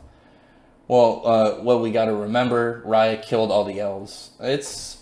I'm wondering what exactly Raya is going to be like after this arc. Because now he's got a little bit of affection towards... Well, not affection, but like trust thanks to Mimosa. Vito, I think, will be the most interesting coming around this arc. Because we know he hated humans in the Water Temple arc. But I feel like the fact that he clicks with Marileona. So it's just like... It wouldn't surprise me if they had a thing at some point. And then... He's just like, I don't hate humans anymore. I like this one. And so I'm good. And that's just like one of those things. It's not like, oh, I fell in love with her. She's great. It's just like we clicked on such a weird level of us just being like these brutish brawlers that want to go wild in a fight. And it's just like them like meeting up on wavelengths like that. It makes sense why they would get along. And again, why Vito might come around to like humans aren't as bad as he thought he was. So since Natsu versus Grey happened around the 60th chapter, you think Shiki versus Drac and Joe will happen around the same time? Oh, Natsu versus Gadgil, sorry. Yeah, so if you go read through Fairy Tail and Rave Master, the first whole parts of the series feel more like, as I refer to them as like the introductory part of the series, where instead of like really intense, like long dragged out arcs with battles and crazy world building and all these crazy fun stuff, it's instead more of, introducing the main cast, finding out about them, finding out about how the world works. And then after that, like, look at Fairy Tail up until the Phantom Lord arc. That's what it really was. You were finding out a lot about them. And like, even in Galuna Island, the big fight went to Grey. It didn't go to Natsu. And Ursula really didn't have that much of a point in that arc at all. She was just kind of there. And obviously she had a part in the end, destroying that film layer that was over Galuna Island. But it wasn't the same level as like any of the other characters. But with I see that kind of being like where we're in the arc now with Eden Zero, that this arc, once we get to like a more Drac and Joe focused arc, that it is going to be really like the opening of the first thick arc of Eden Zero. This arc I think is going to be really cool. The villain is definitely not a pushover. He's very intensive. And I don't think that he's just going to be one of these one-off villains either. I see him sticking around.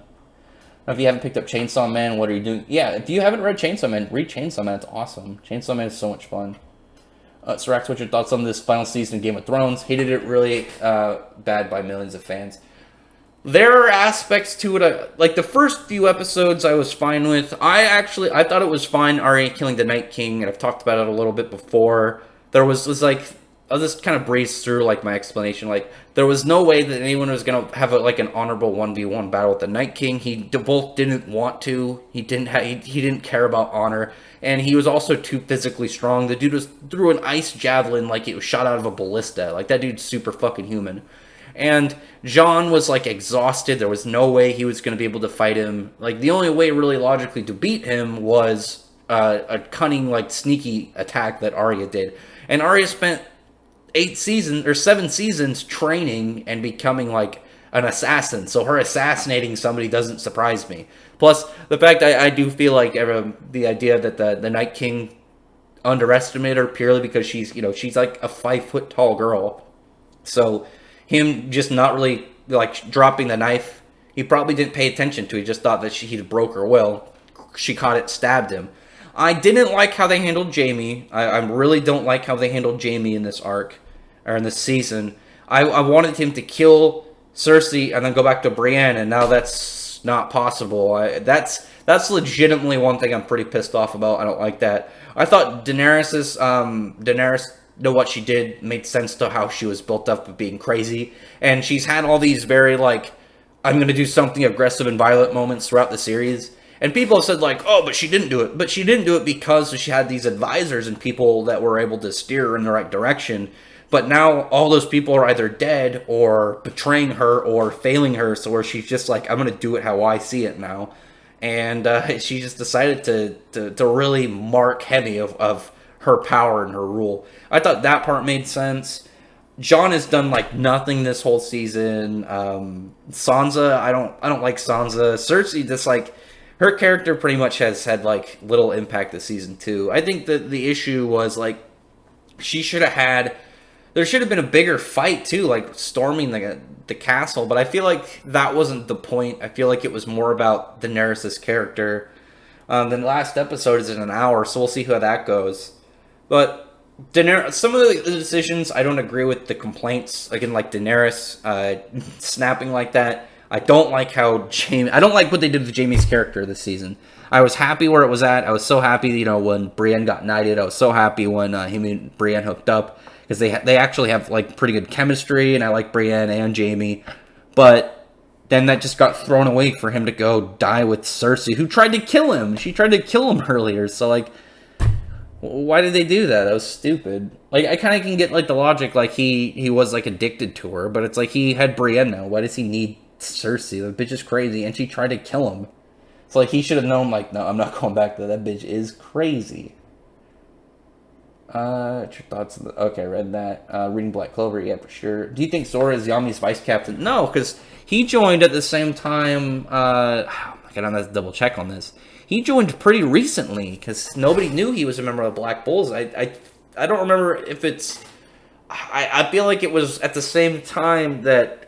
The same session that Asta and Asta and Noelle joined. I feel like he's still fairly new. If he became the vice captain, I'd understand. But I still think the vice captain of Black Bulls exists already. We just haven't met him. He's probably off doing some form of undercover mission, or some deep setup that we'll probably find out after this arc. I mean, it'd be a good way to bring in characters like the Black Bulls vice captain after this arc, because this is when they're going to need him.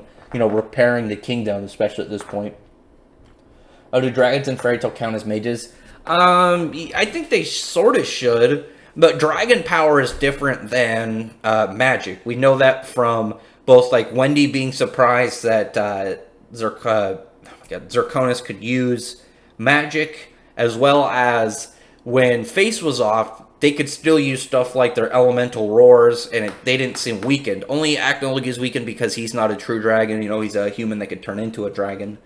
I kind of feel like they could count as them, but I don't think so. It's kind of like the demons. The demons aren't really mages, but they can use magic. They're more curse masters. Let me scroll down. I keep getting sidetracked. I read that. Just wondering. It'd be weird because Yami never mentioned having a vice captain. Seems strange. Oh, he's talked about how the other members are out doing stuff. And there hasn't been any reason to just talk about his vice captain, because he's very much been just doing his own thing. And again, maybe the character who is vice captain is in some deep undercover mission where they're not supposed to talk about him. Which would explain, like, maybe they're, like I said, maybe they're off within another kingdom, like, keeping word, like, keeping an eye on the Diamond Kingdom for if they're gonna attack. Like, maybe that's how they know. Like, if you remember back when they invaded that city where the Golden Dawn was at, maybe the reason that they were able to get there in time is they were tipped off I mean, it would make sense. It seems like one of those things you would do though as a country. You know, keep eyes and ears within your enemies' ranks and quarters and stuff. It'd be great to see Inosuke back in the chapter. Yeah, that was awesome. Like Inosuke's gonna go against Doma now. I don't know how I feel like Kimetsu no Yaiba. I feel like because I saw something, you know, somebody said it translated as like the final arc, but I feel like it wasn't, and maybe they translated it wrong. Because like this arc feels like it could be the final arc, but like Kimetsu no Yaiba is like exploding because of how nice the anime is. But why would you end the manga when I bet you because of the anime the sales have, you know, jumped up a ton? I feel like they're gonna want to extend it out if they were planning for some fucking reason to end it after this. I mean, especially that like as long as they don't kill off Muzan, then they should be fine. Because Muzan will just keep creating new ones. Muzan and the first seeded guy, obviously, are the most important. First Moon. Godlike versus Celestial Spirit King and Tartarus. Well, the Celestial Spirit King would well, there was the statement that from Lumiere that Demon Licht could destroy the country. So I don't know if the Celestial Spirit King could beat that. Yeah, I feel like he would win because of the fact that, you know, if he's apparently got this attack that would at least make an explosion enough to, you know, kill everyone in this country, he's going to be beyond the Celestial Spirit King. I mean, the Celestial Spirit King is definitely, he's like at that level between like, I think he'd be like, if you just threw him into Black Clover, he'd be like on level with the Wizard King. But even with how powerful the Wizard Kings are, or Magic Emperors, whatever you prefer. I like Magic Emperor, but Wizard King is what people usually go for. I feel like they're powerful, but the Demon Licht was definitely more powerful than he was. It was only because of the fact he's able to hone his power when he was going to use that big attack with the magic tool to create that opening and attack him. That really helped him. Without that, I doubt he would have won. He's literally he is going to be special. Literally, Yuno and Asta are some way connected. Like their forms are parallel since they only have one way. Yeah, but that just means that, you know, the way that they act and the way that they progress are similar. That doesn't mean that Asta has to have some special seat within the series of, you know, of origin. I don't want Asta to be, you know, some dude's destined for greatness, because the whole thing about Asta is he's working hard, and he's putting his effort as his whole thing. You know, he's determined to do this regardless if people believe him or not. If he's destined for something, or he's got some special thing about him beforehand, that hurts the whole idea of, you know, as long as you keep trying and you don't give up, then you'll get there. That was the thing that hurt Naruto, because Naruto, you know, it was hard work versus prodigies, and then it was like Naruto was pretty much destined to get there anyway. So what exactly was? I mean, not only that, because then it was like the Uzumaki has, you know, they have their own natural huge chakra pool, so that became a plus on Naruto. And then it was just like, where was this dude an underdog? Where was this guy an underdog at any point of the story? When you think back at some of the things that were brought onto him, and the thing about Asta is Asta, you know, he's got his anti-magic, which is, you know, a main character, you know, special power, but he's only able to really hone the skills with it because of how hard he works, and, you know, he's got this honed body, you know, he's very muscular, and like the first sword is also very heavy, and if he was like a normal mage level of muscle in the first chapter, he wouldn't have been able to use it. It would have been too heavy for him. So, like, it's different. I don't want Asta to become some special, like, oh, you were created to do this thing. No, I want it to be like he was a defect, or he was a failed experiment. Again, like, because we know, like, the statement from that cave arc, that when the children they had their magic forcibly drained them, they said from Teresa that there could be permanent effects to their magic because of that. So maybe Asta, when he was really little, he had his magic drained from his body, and because of that, at such a young age, it's why it's permanently weakened, and he just doesn't have magic because of that. And that'd be a logical way to do it, versus, like, I don't know if he's like some child of a prophecy. I don't want that. I don't want anything like that to occur. But we'll see. Obviously, I don't control the series. I'm just a spectator reviewing and talking about it. Like an alchemist, maybe. We'll see. What's up, Catherine Merkel? How's it going? How are you today? I don't know how long ago you posted this. I get behind on things because I lose myself in trains of thought chatting. Oh, God. Let me see. Where was I? Almost lost. Okay, here we go. I seem to forget people from the past didn't have mana, so Magic Asta is normal. We'll see. No Magic Asta is normal. Homura is my favorite character in Eden Zero. Yeah, I like Jin and Drac and Joe, but Homura and Chiki are also up there.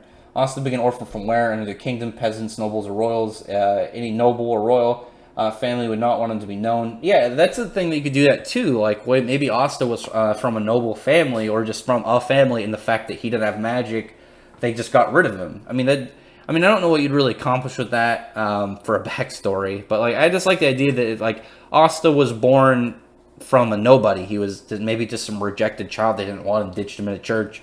And, you know, he has no special lineage, but he's been working hard his whole life, and he's pretty much he's the one making a name for himself, not his bloodline.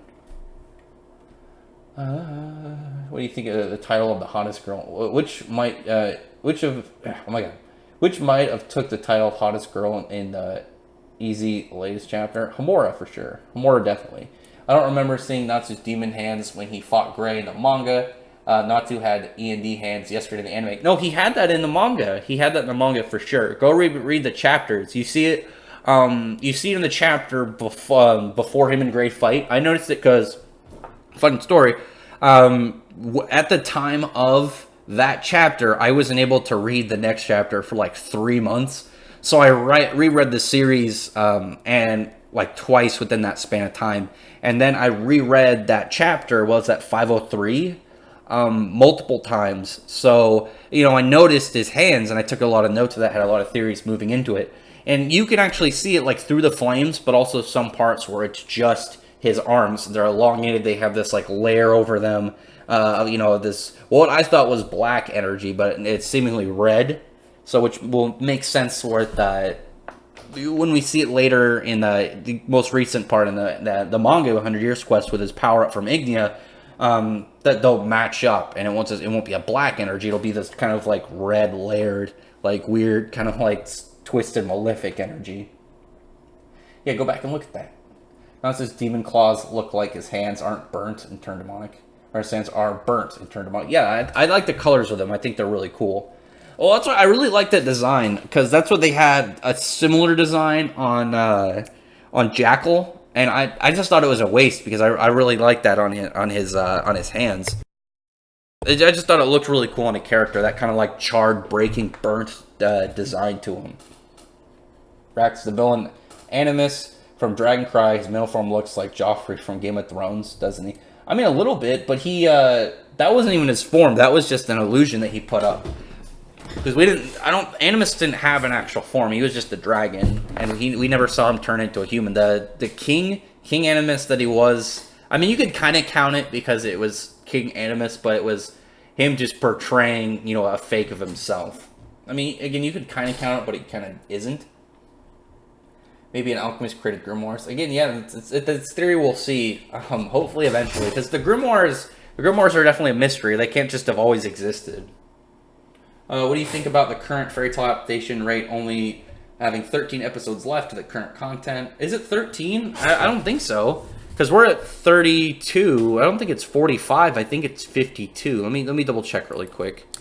Fairy Tail anime final season episode number. I think they said 52, and that's like a normal thing. I don't think it's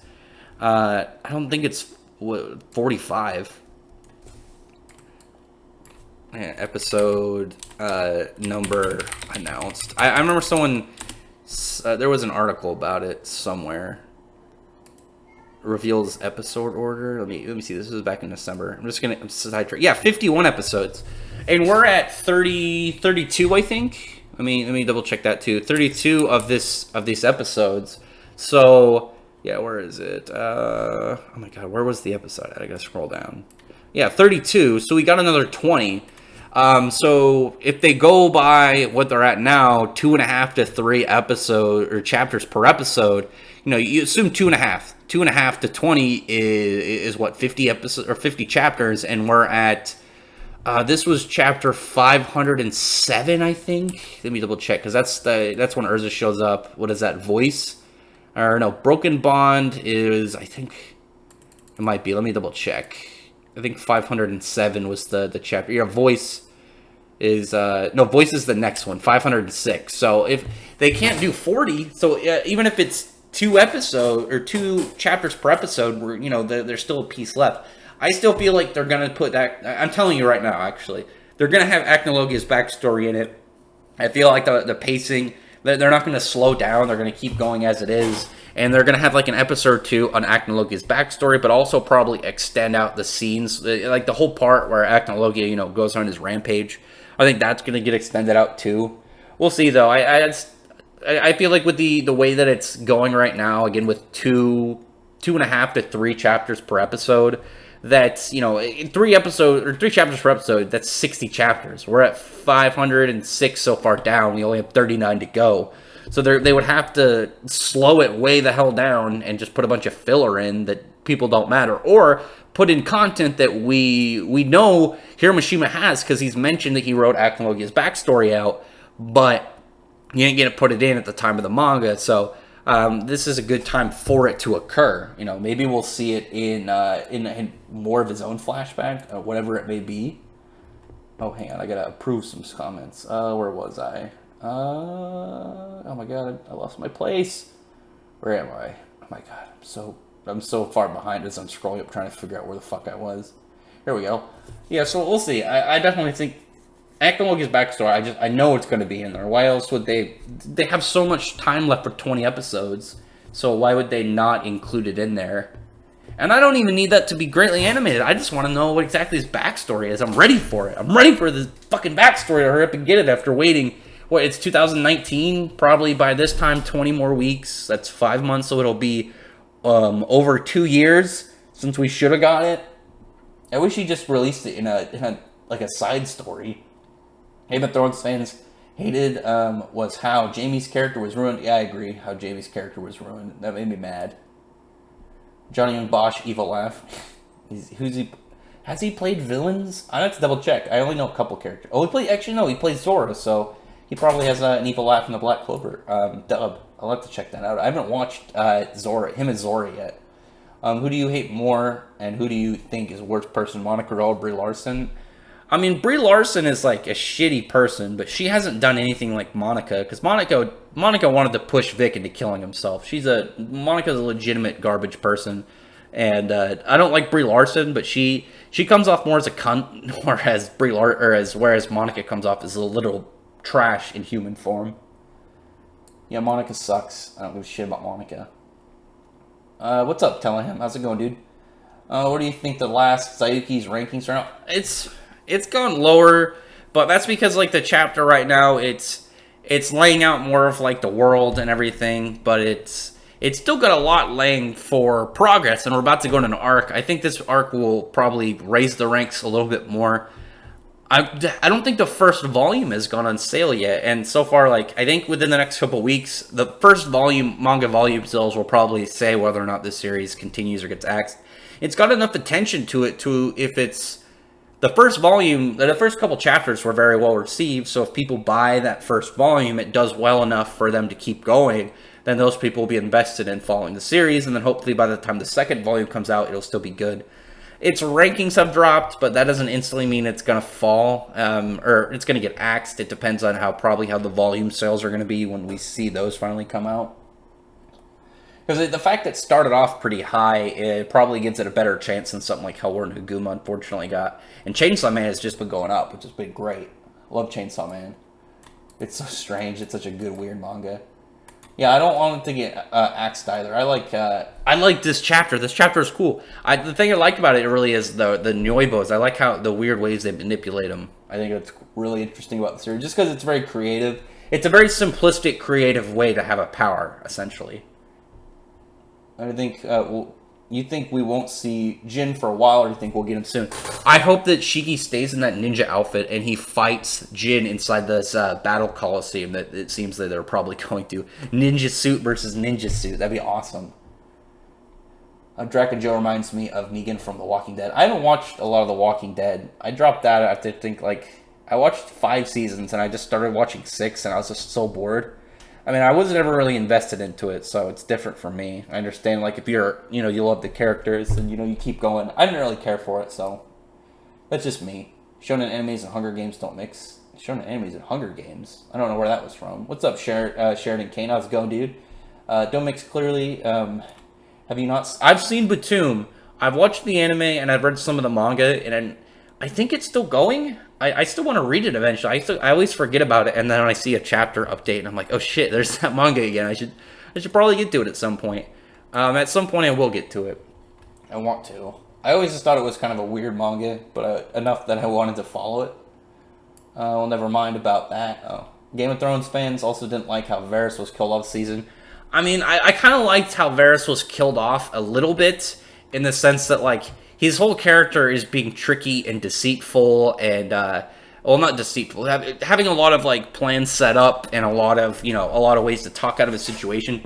His I was alright with, because I like the fact that it was with the dragon, where it was just like, you're not gonna try and sway a dragon with words. And that was what I kind of liked about that. I liked the way that it was just kind of like, some things you're not going to be able to charm your way out of, or have some form of trickery or anything. That's what I liked about Varys' death. I can get why people are annoyed by it, because he just kind of like went with it and died. But it was, I don't think there was a way for him to get out of that. I don't know. But Varys, I didn't really care too much about it. I kind of liked how he went down. Again, like how I said. Jaime, though, I'm pretty salty about how Jaime died, for sure. We already talked about Charmy possibly being the Black Bulls vice captain.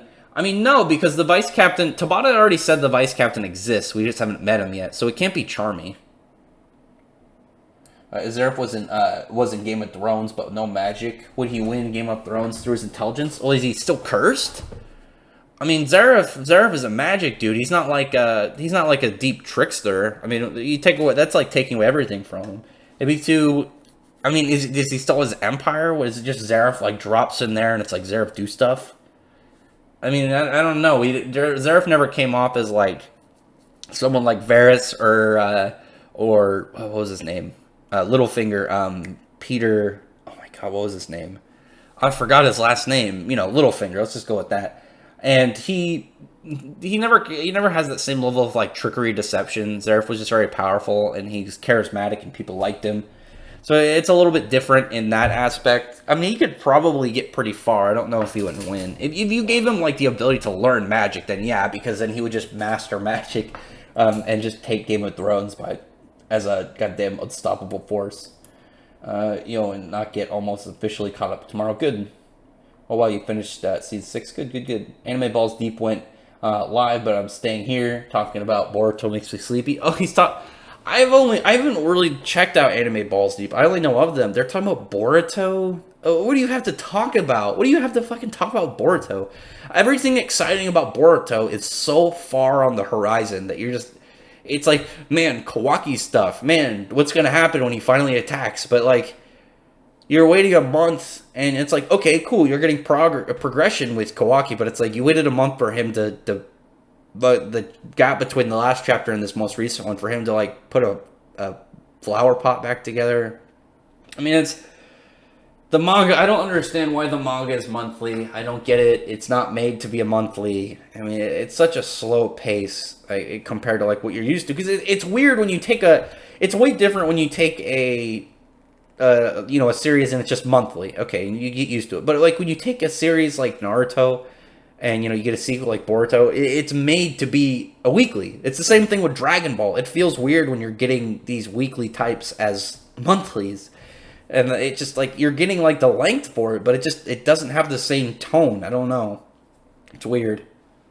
I mean, Fairy Tail kind of gets away with it because of the bi-weekly, because other than this last chapter, obviously, when you get to the chapters, they don't have those pages where it feels like they throw in a couple pages each chapter just to make the length. You're getting the plot, the story, and the characters. You're not getting a lot of nonsense. But like when you have that with Boruto and Dragon Ball, it's like, I'm waiting a month for this. This is bullshit. Yeah, why would you want to listen to someone talk about Boruto? Rex, have you heard about Inuyasha's creator's new series, Mal? I have heard of it. I haven't looked into it yet. I've heard of it, though. She's pretty old, though, isn't she? Isn't she, like, in her 50s? Or, like, late 40s? Yeah, well, it's less episodes and better, yeah. Naruto is better at Friendzone no Jutsu than Talk no Jutsu. I mean, he got Hinata. But Hinata, like, somehow got smaller boobs, like, after the time skip. I don't understand that. Would she get breast reduction surgery or something? Or they just somehow stay the same size from when she was, like, 12 to when she was in her late 20s. Naruto was never an underdog past chapter 1. I mean, he was, like, kind of like an underdog because he was still bad at stuff, but he was, like, working hard. But, like, it was the fact that Naruto, he got too many easy outs, and he got too many... It got revealed too many nice things about him. Like, again, Uzumaki's having huge chakra pool. So it's like, well, now moving forward. And I mean, I guess, I don't know. I mean, it just kind of ruined, like, backtrack to say it was, like, a thing of a prophecy. It was a reincarnation of one of the child of six, or one of the, he was one of the children of the sage of six paths. So reincarnated. So it's just like, well, then he was going to be great regardless. Which I think was kind of hurt by it. Have we talked about Samurai late yet? I mean, Samurai 8. I mean, Samurai 8's fun. I like the first 2 chapters. I don't really have a whole lot to talk about the series yet, other than why I'm interested in the cool soul armor and soul swords, just because I think it's really cool, because it reminds me a little bit about Bleach, and like when you get your Shikai and your Bankai, they're not just like you getting a power, they're like representations of you and your soul. And I just think that's really cool. That's what I like about Samurai 8 right now. I like the power system. I think that's really cool. And I'm wondering how much that's going to carry further in the series. That's where a lot of my thoughts are in Samurai 8 so far. We'll probably in the next couple chapters, probably like chapter 10, I'll have more to say about it rather. If you look at the beginning, Naruto, it started out pretty early. Naruto was some kind of prodigy. Only reason he was in Naruto because he was stupid. I always thought it just because he was lazy.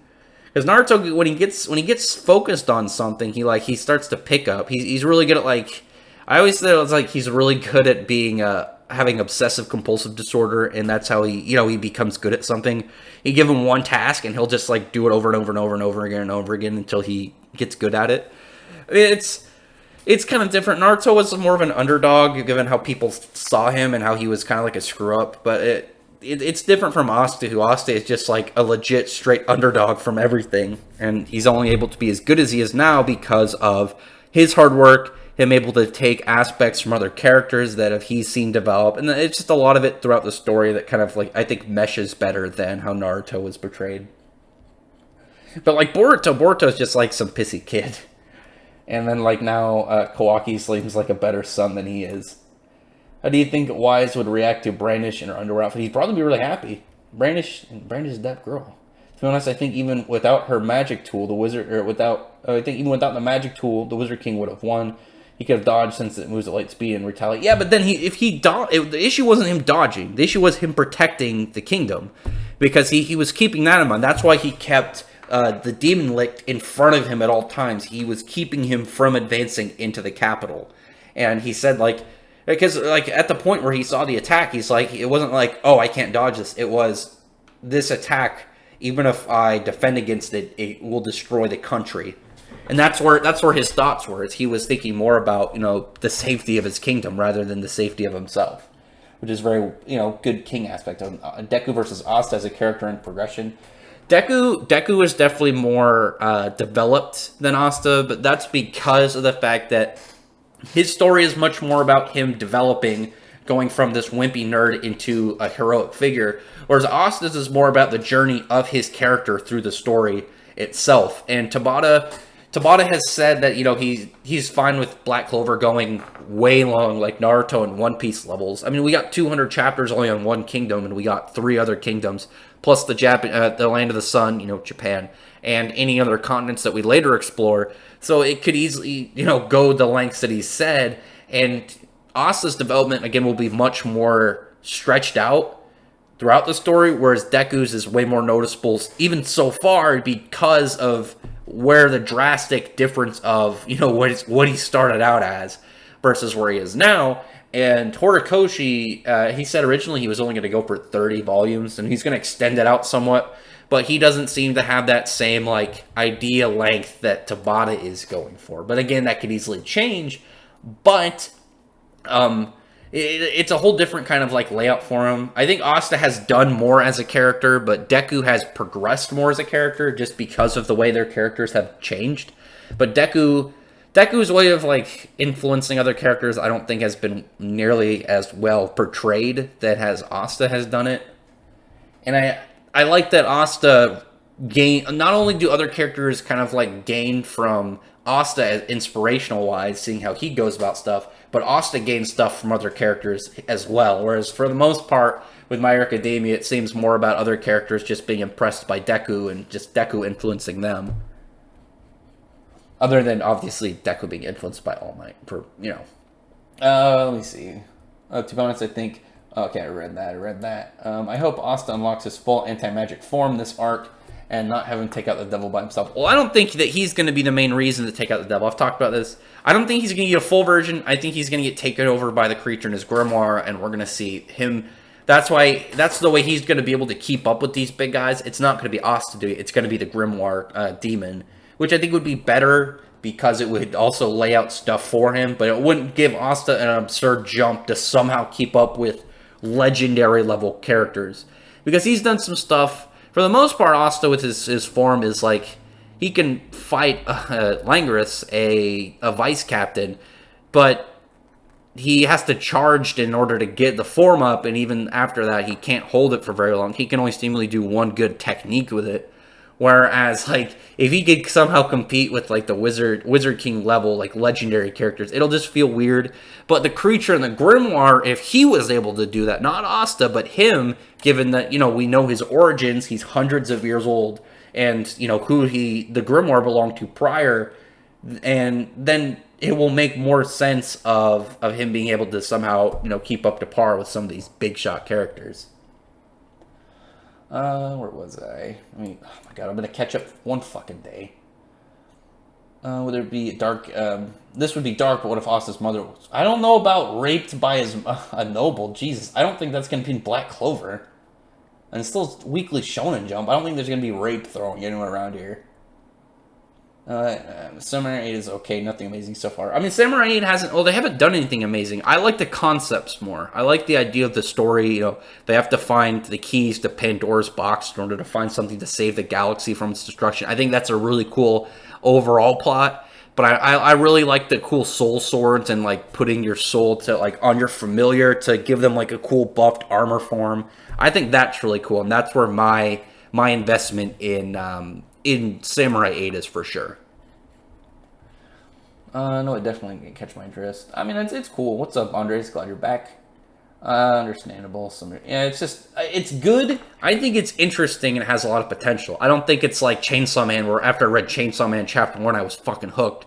Whereas Samurai 8, I think this has potential. I think it's going to be good and consistent, and I look forward to the further progression of the series. Let me see where I was and try and get a good spot. Here we go. Question, where can I buy official Black Clover merchandise? Crunchyroll and Funimation don't have much. I haven't seen much yet. I'm seeing, like, figures for, like, Kimetsu no Yaiba, and I'm just like, the anime has been out for Kimetsu no Yaiba for, like, 2 months? And the Black Clover's anime's been out for, like, a year and a half, and yet I don't see any good... It's all, like, tiny little, like, keychain figures. I want a good Asta figure. Like... I get that same frustration with Fairy Tail. There's, like, barely any Fairy Tail figures outside of, like, sexy ones of specific girls. I want to get, like, a cool Natsu one. And the two that I know of, there's, like, one that if you just look up on Amazon, and it's, like, a couple $100, and it's, like, but it's also pre-time skip Natsu, and all he's doing, he stands there, he can put a fire in his hand. There's one that I really want, I'm planning on saving up for. I want to get it for my birthday. I'm probably going to take my YouTube money and then put that slowly on the side. I imagine by the time I get there, it'll be at least a good proportion to it. It's like $1,500. It's this sick Natsu, like, Natsu from the Tartarus arc figure, and he's in the air. He's got fire all around him. Igneel is coming up around him. It lights up. Also, and if you wanna support that and you haven't checked yet, I can get super chats down there, in the chat bar if you want to throw me $1, and any money at all helps. And if you want to be like, Rex, I want you to have that really awesome Natsu figure one day, then again I would really appreciate it. You don't have to. It's fully optional. Fully optional if anybody ever wants to give me money. Remember that. I never want to have this image of pressuring anybody to give me things. I want to put that out there, though.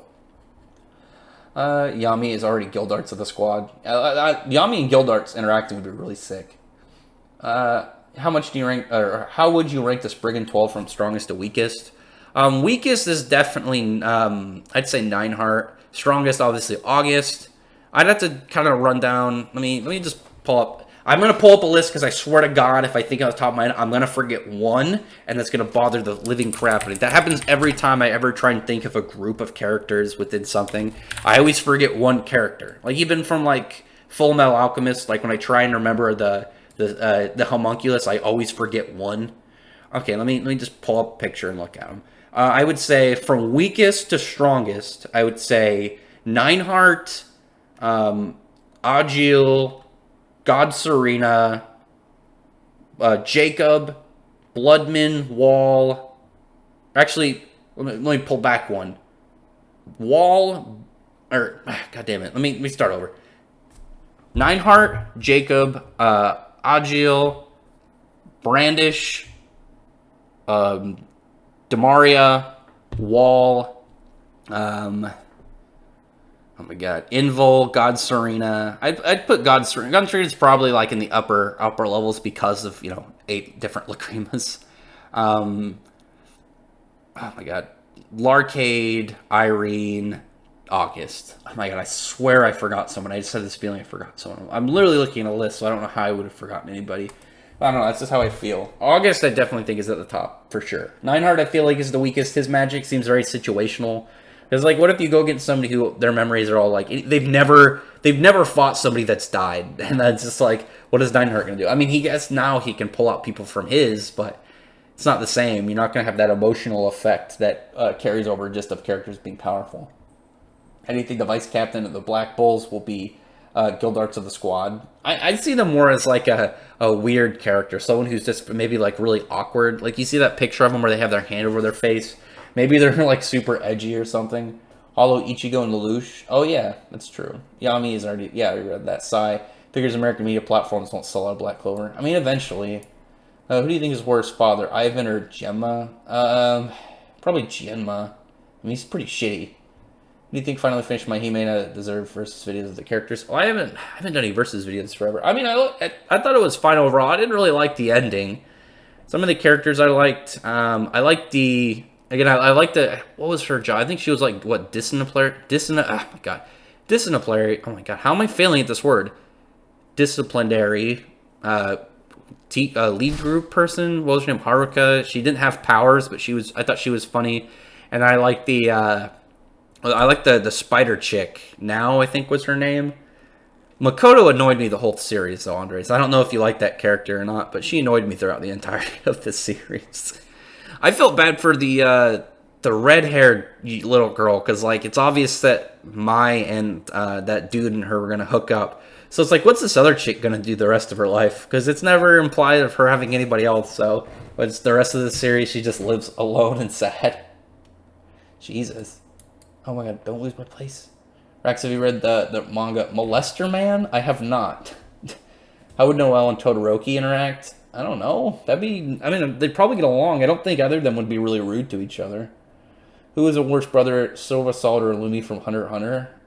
Probably Illumi. Like, aren't the how to pronounce names Zoldux, whatever? Aren't they like? Don't they like potentially kill like each other all the time? I haven't read or watched Hunter x Hunter in a long time, so the manga talks are cool, but the animes make me sad for Boruto. Yeah, Boruto is boring. Wonder how everyone would interact with Mahime and Mayu if they were there three crossover between Black Clover, My Hero Academia, and Mahime. I mean, My Hero Academia wouldn't have any. They had nothing to do. They got all these magic people pretty much running around. Well, Raxareth did create an empire in Fairy Tail, so how did he rebuild one in Game of Thrones, like Daenerys did? Yeah, but that's partially because he was really powerful in the fact that he's immortal. I mean, he just didn't show up and be like, one day he just had an empire made. I mean, Zareth is super powerful. You gotta keep that in mind. Let me see. Well, hey, I guess potentially better than watching 1,000+ chapters for Dragon, a character introduced 900 chapters earlier. Yeah, the fucking dude in One Piece, the guy who... oh, Dragon... That's the thing about One Piece fans that bug the living crap out of me, is they'll hype up some character like Dragon who's done nothing. It's done nothing. It's like there's so many characters in One Piece that have done nothing throughout the whole series, and then you'll have like the One Piece fans like circle jerking the fuck out of them. Like, what was his name? Kong? I'm mad about that. Kong, the dude who was like a former fleet admiral, has done nothing. He's had like 5 pages. He's been in the whole manga, and he hasn't done a thing.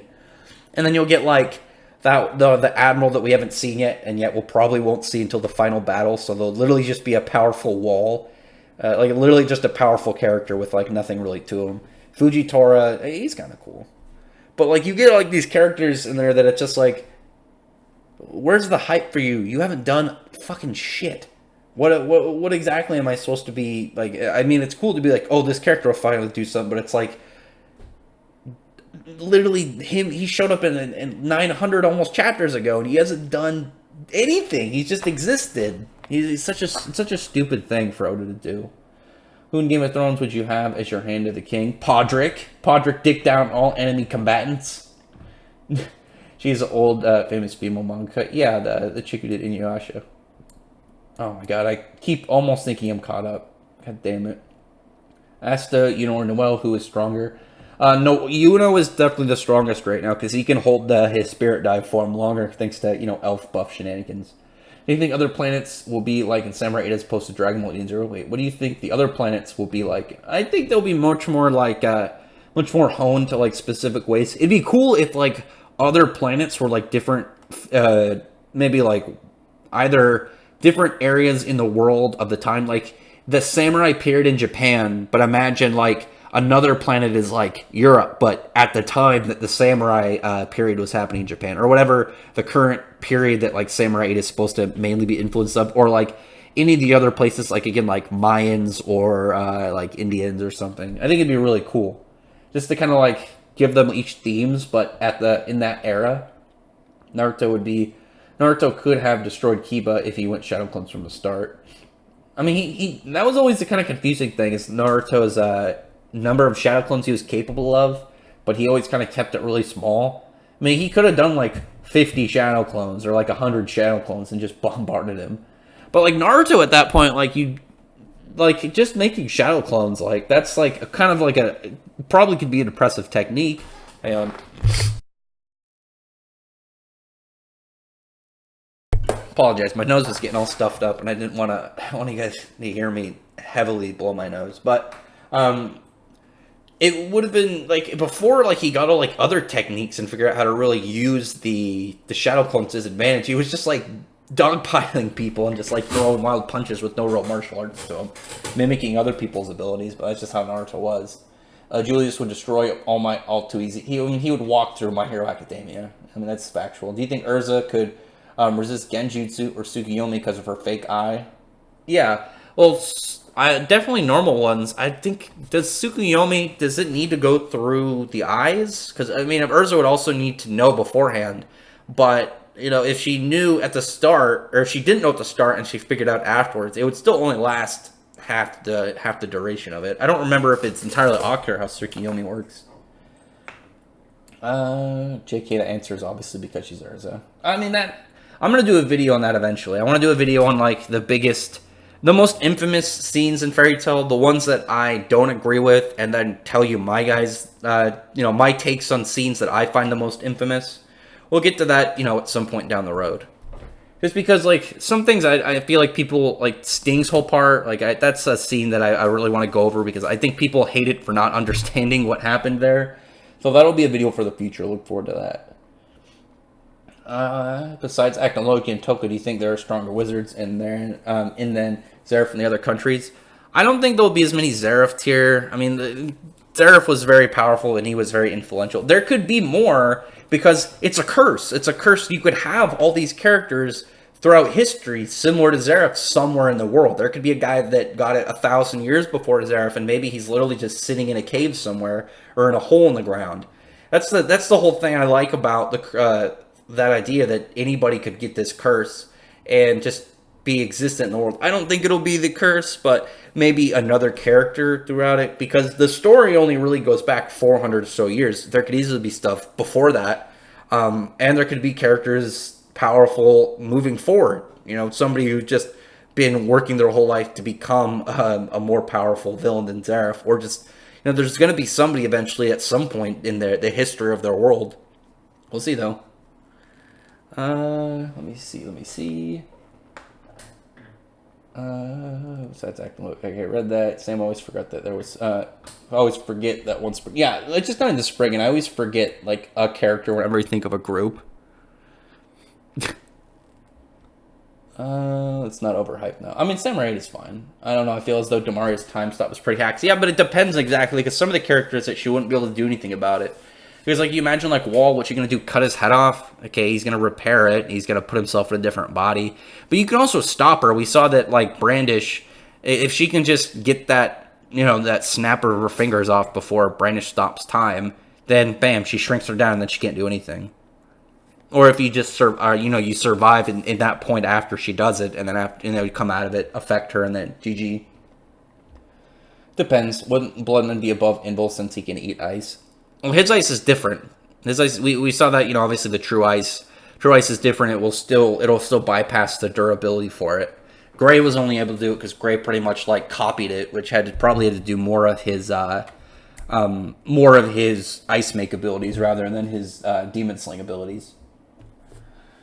Ethnologia is stronger than all the Spring and Toll combined. Factually, that is true. Does the captain or Wizard King pick vice captain? I imagine it'd be the captain because you're making them your vice captain. It would only make sense that you're the one picking them. I'm almost caught up. Fairy Heart Zareth with Dragon Slayer magic versus Space Time between Ethnologia. Ethnologia would still stomp the living shit out of him. He's too powerful. Hisoka the pedo clown. I don't like Hisoka. Dude's a creep. Can we get some players in Black Clover Quartet Nights in the PS4 I'm about to play? I don't have it on PS4, I have it on PC, but I tried to play the other day because now I have Marileone in the game, and there's nobody online, and it makes me sad. Maybe the PS4 one has more people.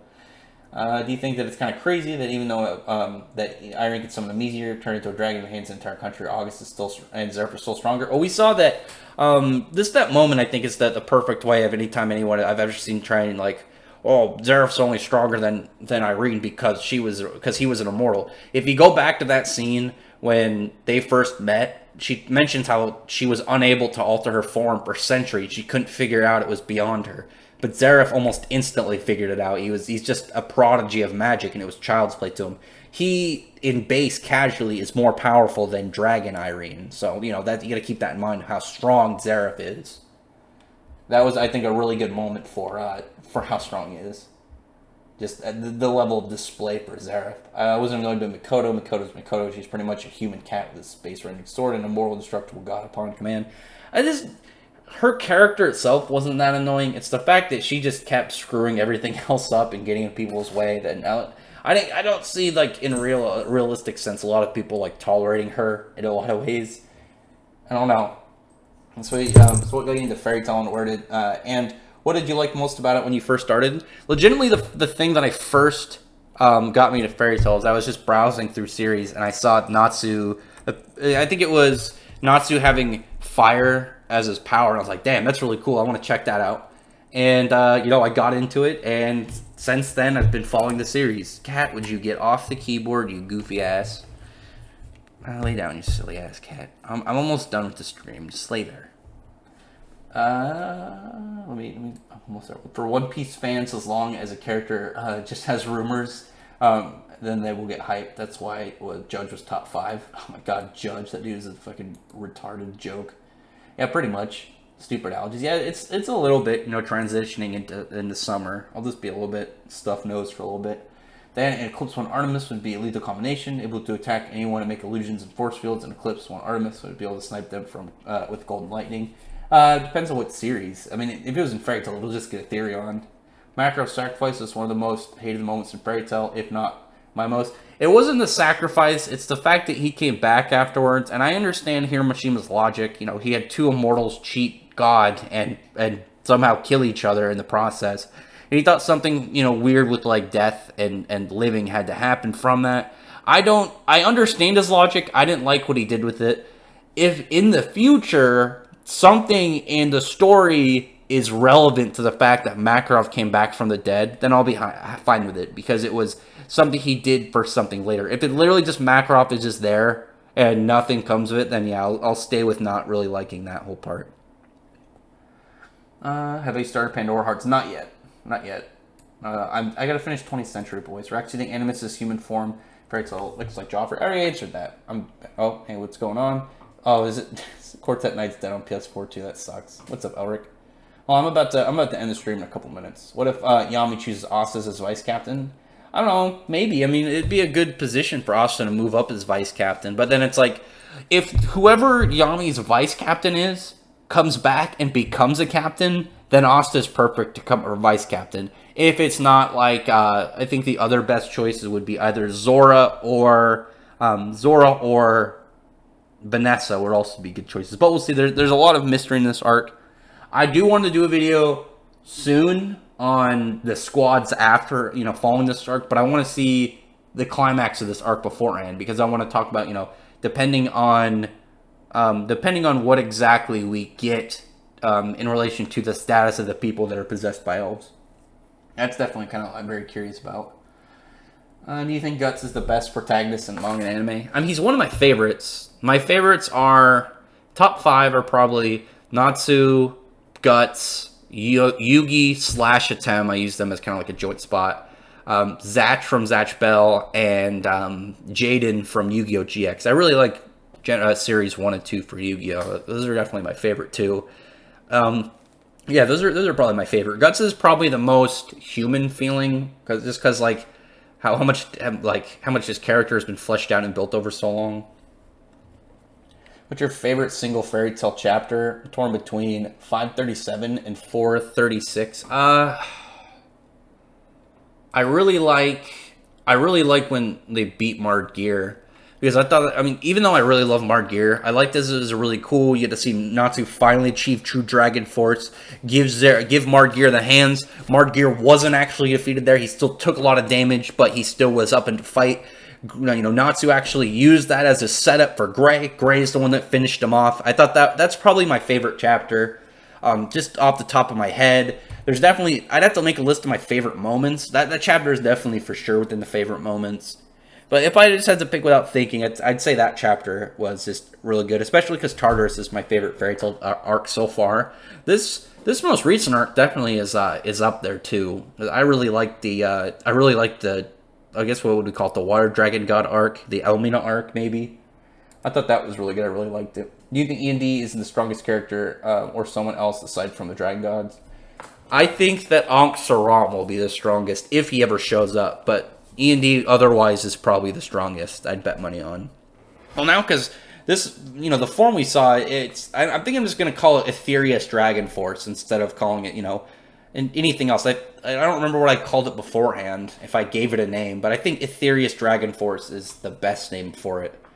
Or I guess it, Demon Dragon Natsu. I like Aetherius Dragon Force because it's cooler. Oh god, Ankh Saram is the strongest character. Yeah, Ankh Saram will probably be the strongest character if he shows up. We don't know, because like Hiramashima said he didn't have any plans for him, like way back when he initially started mentioning him. But I mean, that could easily change, and he's logically the end game boss for Fairy Tail. If they end up doing it, I feel like they probably will. Do you think Goku is overrated because people keep saying he inspired other shonen main characters and is the best among them? So I actually talked to somebody. I gotta wrap this up. I actually talked to someone recently. They were trying to say the reason that stuff like Yu Yu Hakusho is automatically better than something like Naruto or Bleach is because Naruto and Bleach were inspired by things like Hunter x Hunter and Yu Yu Hakusho. But if the idea of, you look at, and then it was look at current series, like stuff like Black Clover and My Hero Academia are, they take inspiration from, what was big when they were growing up, stuff like Naruto, Bleach, One Piece, and stuff. Fairy Tail, if you want to. I feel like Tabata has some Fairy Tail influence in him. I can just feel it in my bones. He hasn't mentioned it, but I'm wondering if that's because there were different magazines. I don't know. But you can't say because Naruto was influenced by Yu Yu Hakusho, or Naruto is Hunter x Hunter. Bleach was influenced by Yu Yu Hakusho. Yeah, anything influenced by Naruto or Bleach is influenced indirectly by Yu Yu Hakusho or Hunter x Hunter or Dragon Ball or whatever. But then you can say the same thing about in these other series, like Dragon Ball. Dragon Ball inspired a lot of different writers, but Toriyama didn't invent that on the spot. If you want to say, Goku's the best for inspiring all these other series, Well, then you can't say it's Goku. You have to say it's Journey to the West. And Sun Wukong or Sun Goku, whichever name you go by, the credit goes to that character because Dragon Ball, it takes a lot of inspiration from Journey to the West, as well as characters from movies and whatnot, different stories that Toriyama liked. So it's just kind of it's a silly thing to say, oh, Goku's automatically the best for this. Goku is very liked. I wouldn't put Goku... A cat, would you get out of the way? My cat immediately just walked in front of him. I wouldn't put Goku as the best. When it comes to that whole generation, because usually I put series, I'd put them, in the same category, given, where they were at and what they were, against, stuff like this. At the same time, Naruto, One Piece, Bleach, Fairy Tail, those were all kind of going on at the same time and, competing against each other. I put, I really saw it Digimon, Pokemon, Dragon Ball, and Yu-Gi-Oh! I mean, obviously Dragon Ball came out years before the others, but they're still, still very popular and still going within that same span of time. I will take any Yu-Gi-Oh! Main character over Goku any day. More fleshed out, they got more to them, they're more, they have more to their story. I mean, Goku literally at this point, he's just powerful, and then somebody else will show up and they'll be like, how is this guy so possibly powerful? His power level is insane. And then Goku will fight him and be like, how do I come up with a new form in order to fight this guy? And then he gets a new form and then they beat him. I mean, that's really where Dragon Ball is at this point. I'm not too interested in anything other than, seeing the fighting scenes. And it's just Goku obviously, in Dragon Ball, definitely it was the cornerstone, a lot of, the big battle shonen stuff. But I wouldn't give, credit straight to Dragon Ball for sure. It's definitely done its part, but to say that it all credit goes to Dragon Ball is stupid. I wonder how Black Clover characters interact with Mayu anyway. I mean, she's a robot.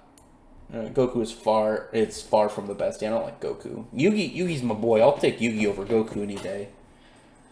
Makarov might be an immortal. I mean, that'd be weird. I've thought about that too, possibly, but I don't know. That would just kind of put Agni on him. You're forever a sickly old dude. 20th Century Boys is dope, yeah. Do you think Zeref and Mavis look alike at the end? Fairy Tail manga from Fairy Nail? No, I don't. Because then it'd be well, why are they over there? They're reincarnated and they're gonna live, they're gonna live a happy life. I don't want them to ever come back in the story. I want them to be reincarnated and happy, living somewhere in the world, not brought into all this chaos.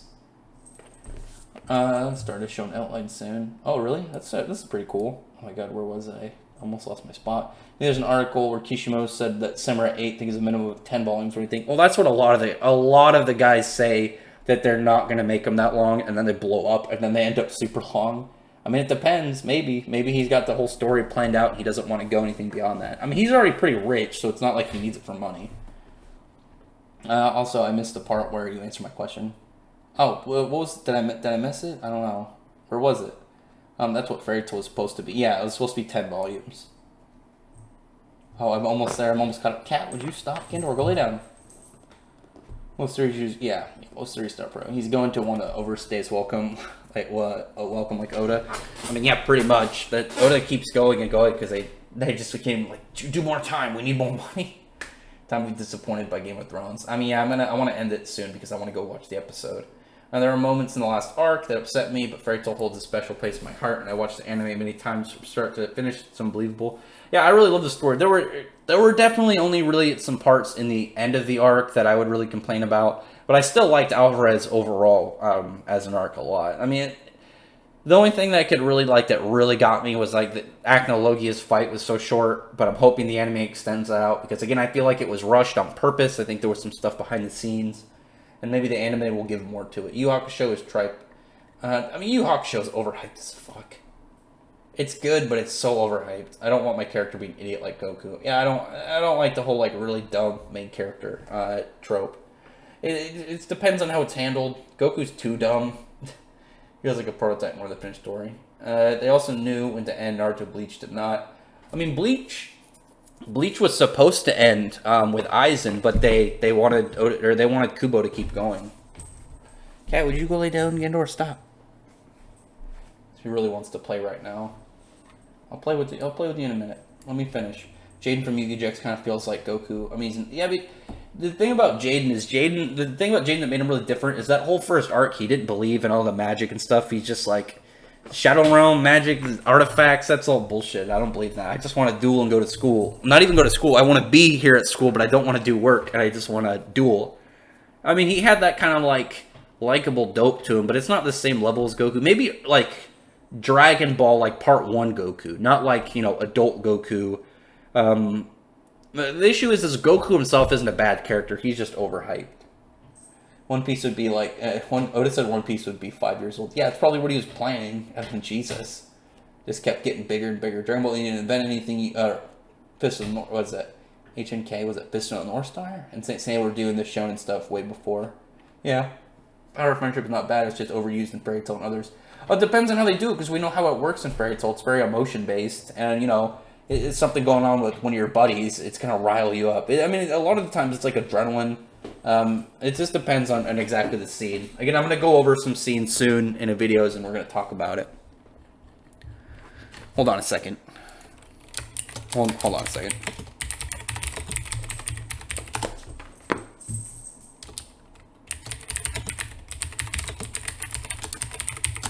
Some of the fucking people in my Discord are spoiling the episode. And I'm just like, I had to silence them and tell them to fucking quit it.